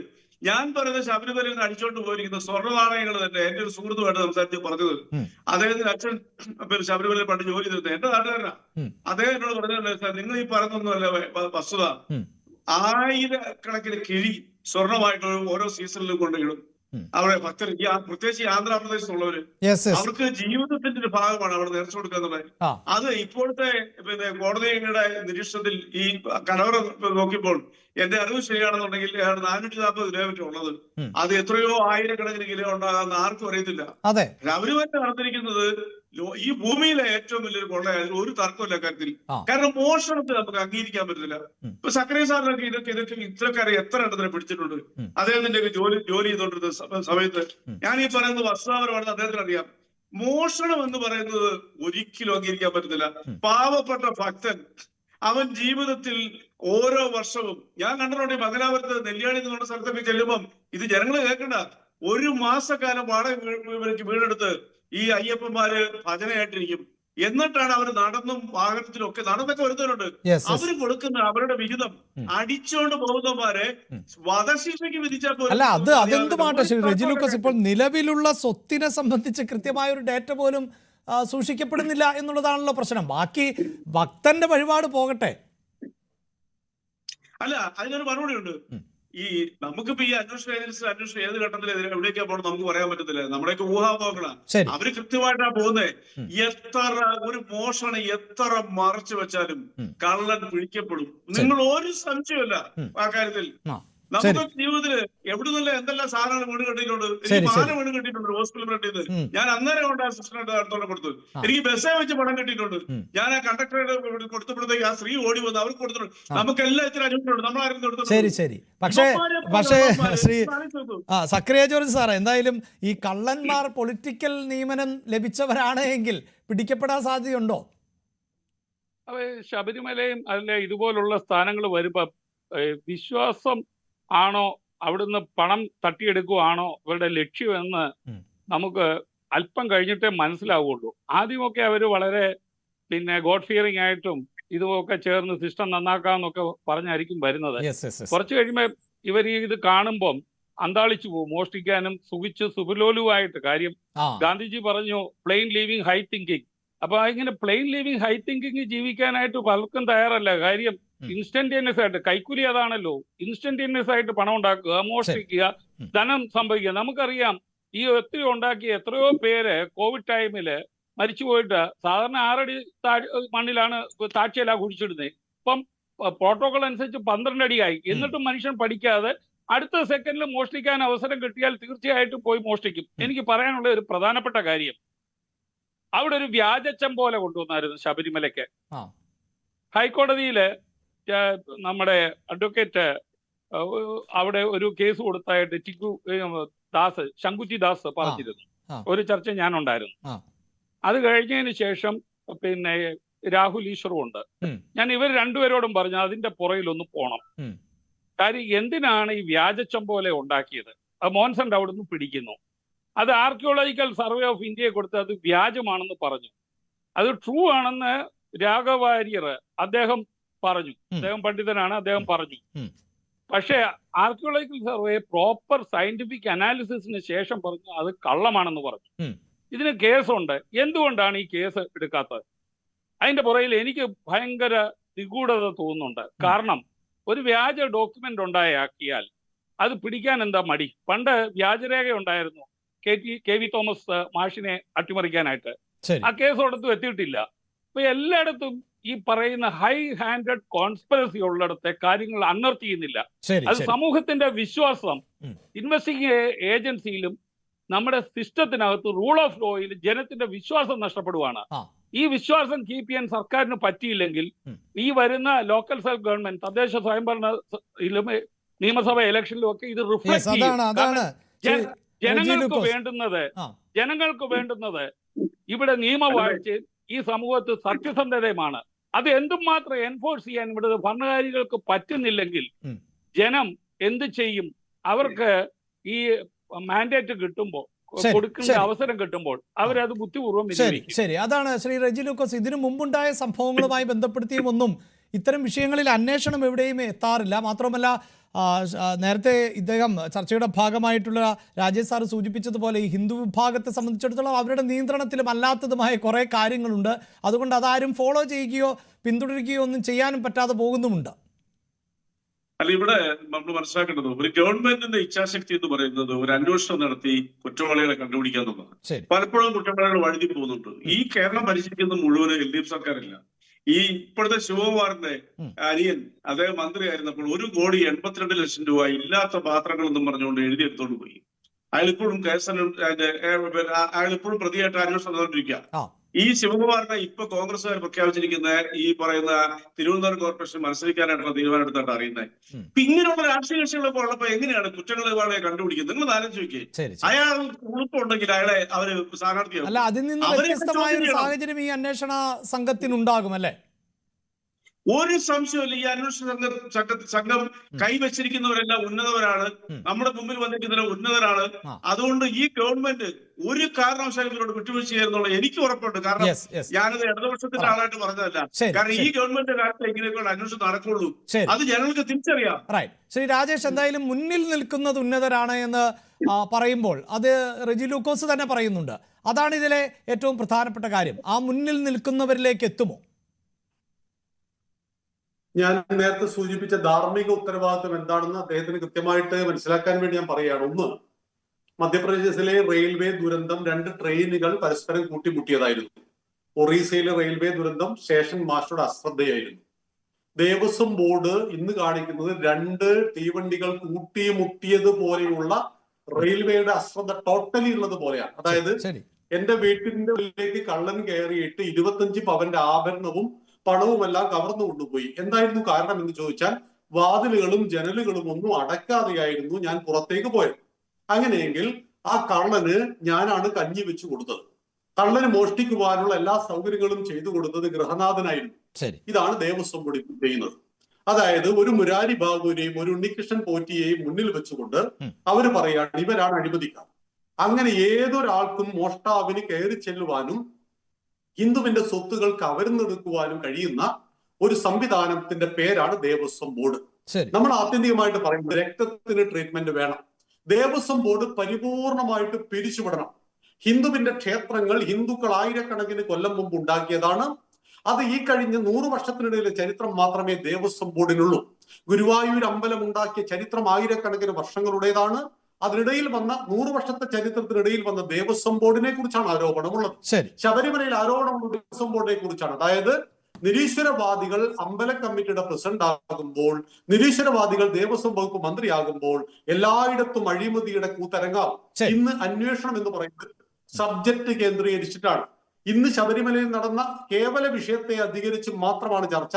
നേരത്തെ ജോർജ് സാർ പറഞ്ഞതുപോലെ 3800-ൽ അധികം വരുന്ന ദേവസ്വം ബോർഡ് ക്ഷേത്രത്തിൽ എത്രയാണ് സ്വർണമുള്ളത് നമ്മുടെ കയ്യിൽ കണക്കില്ല.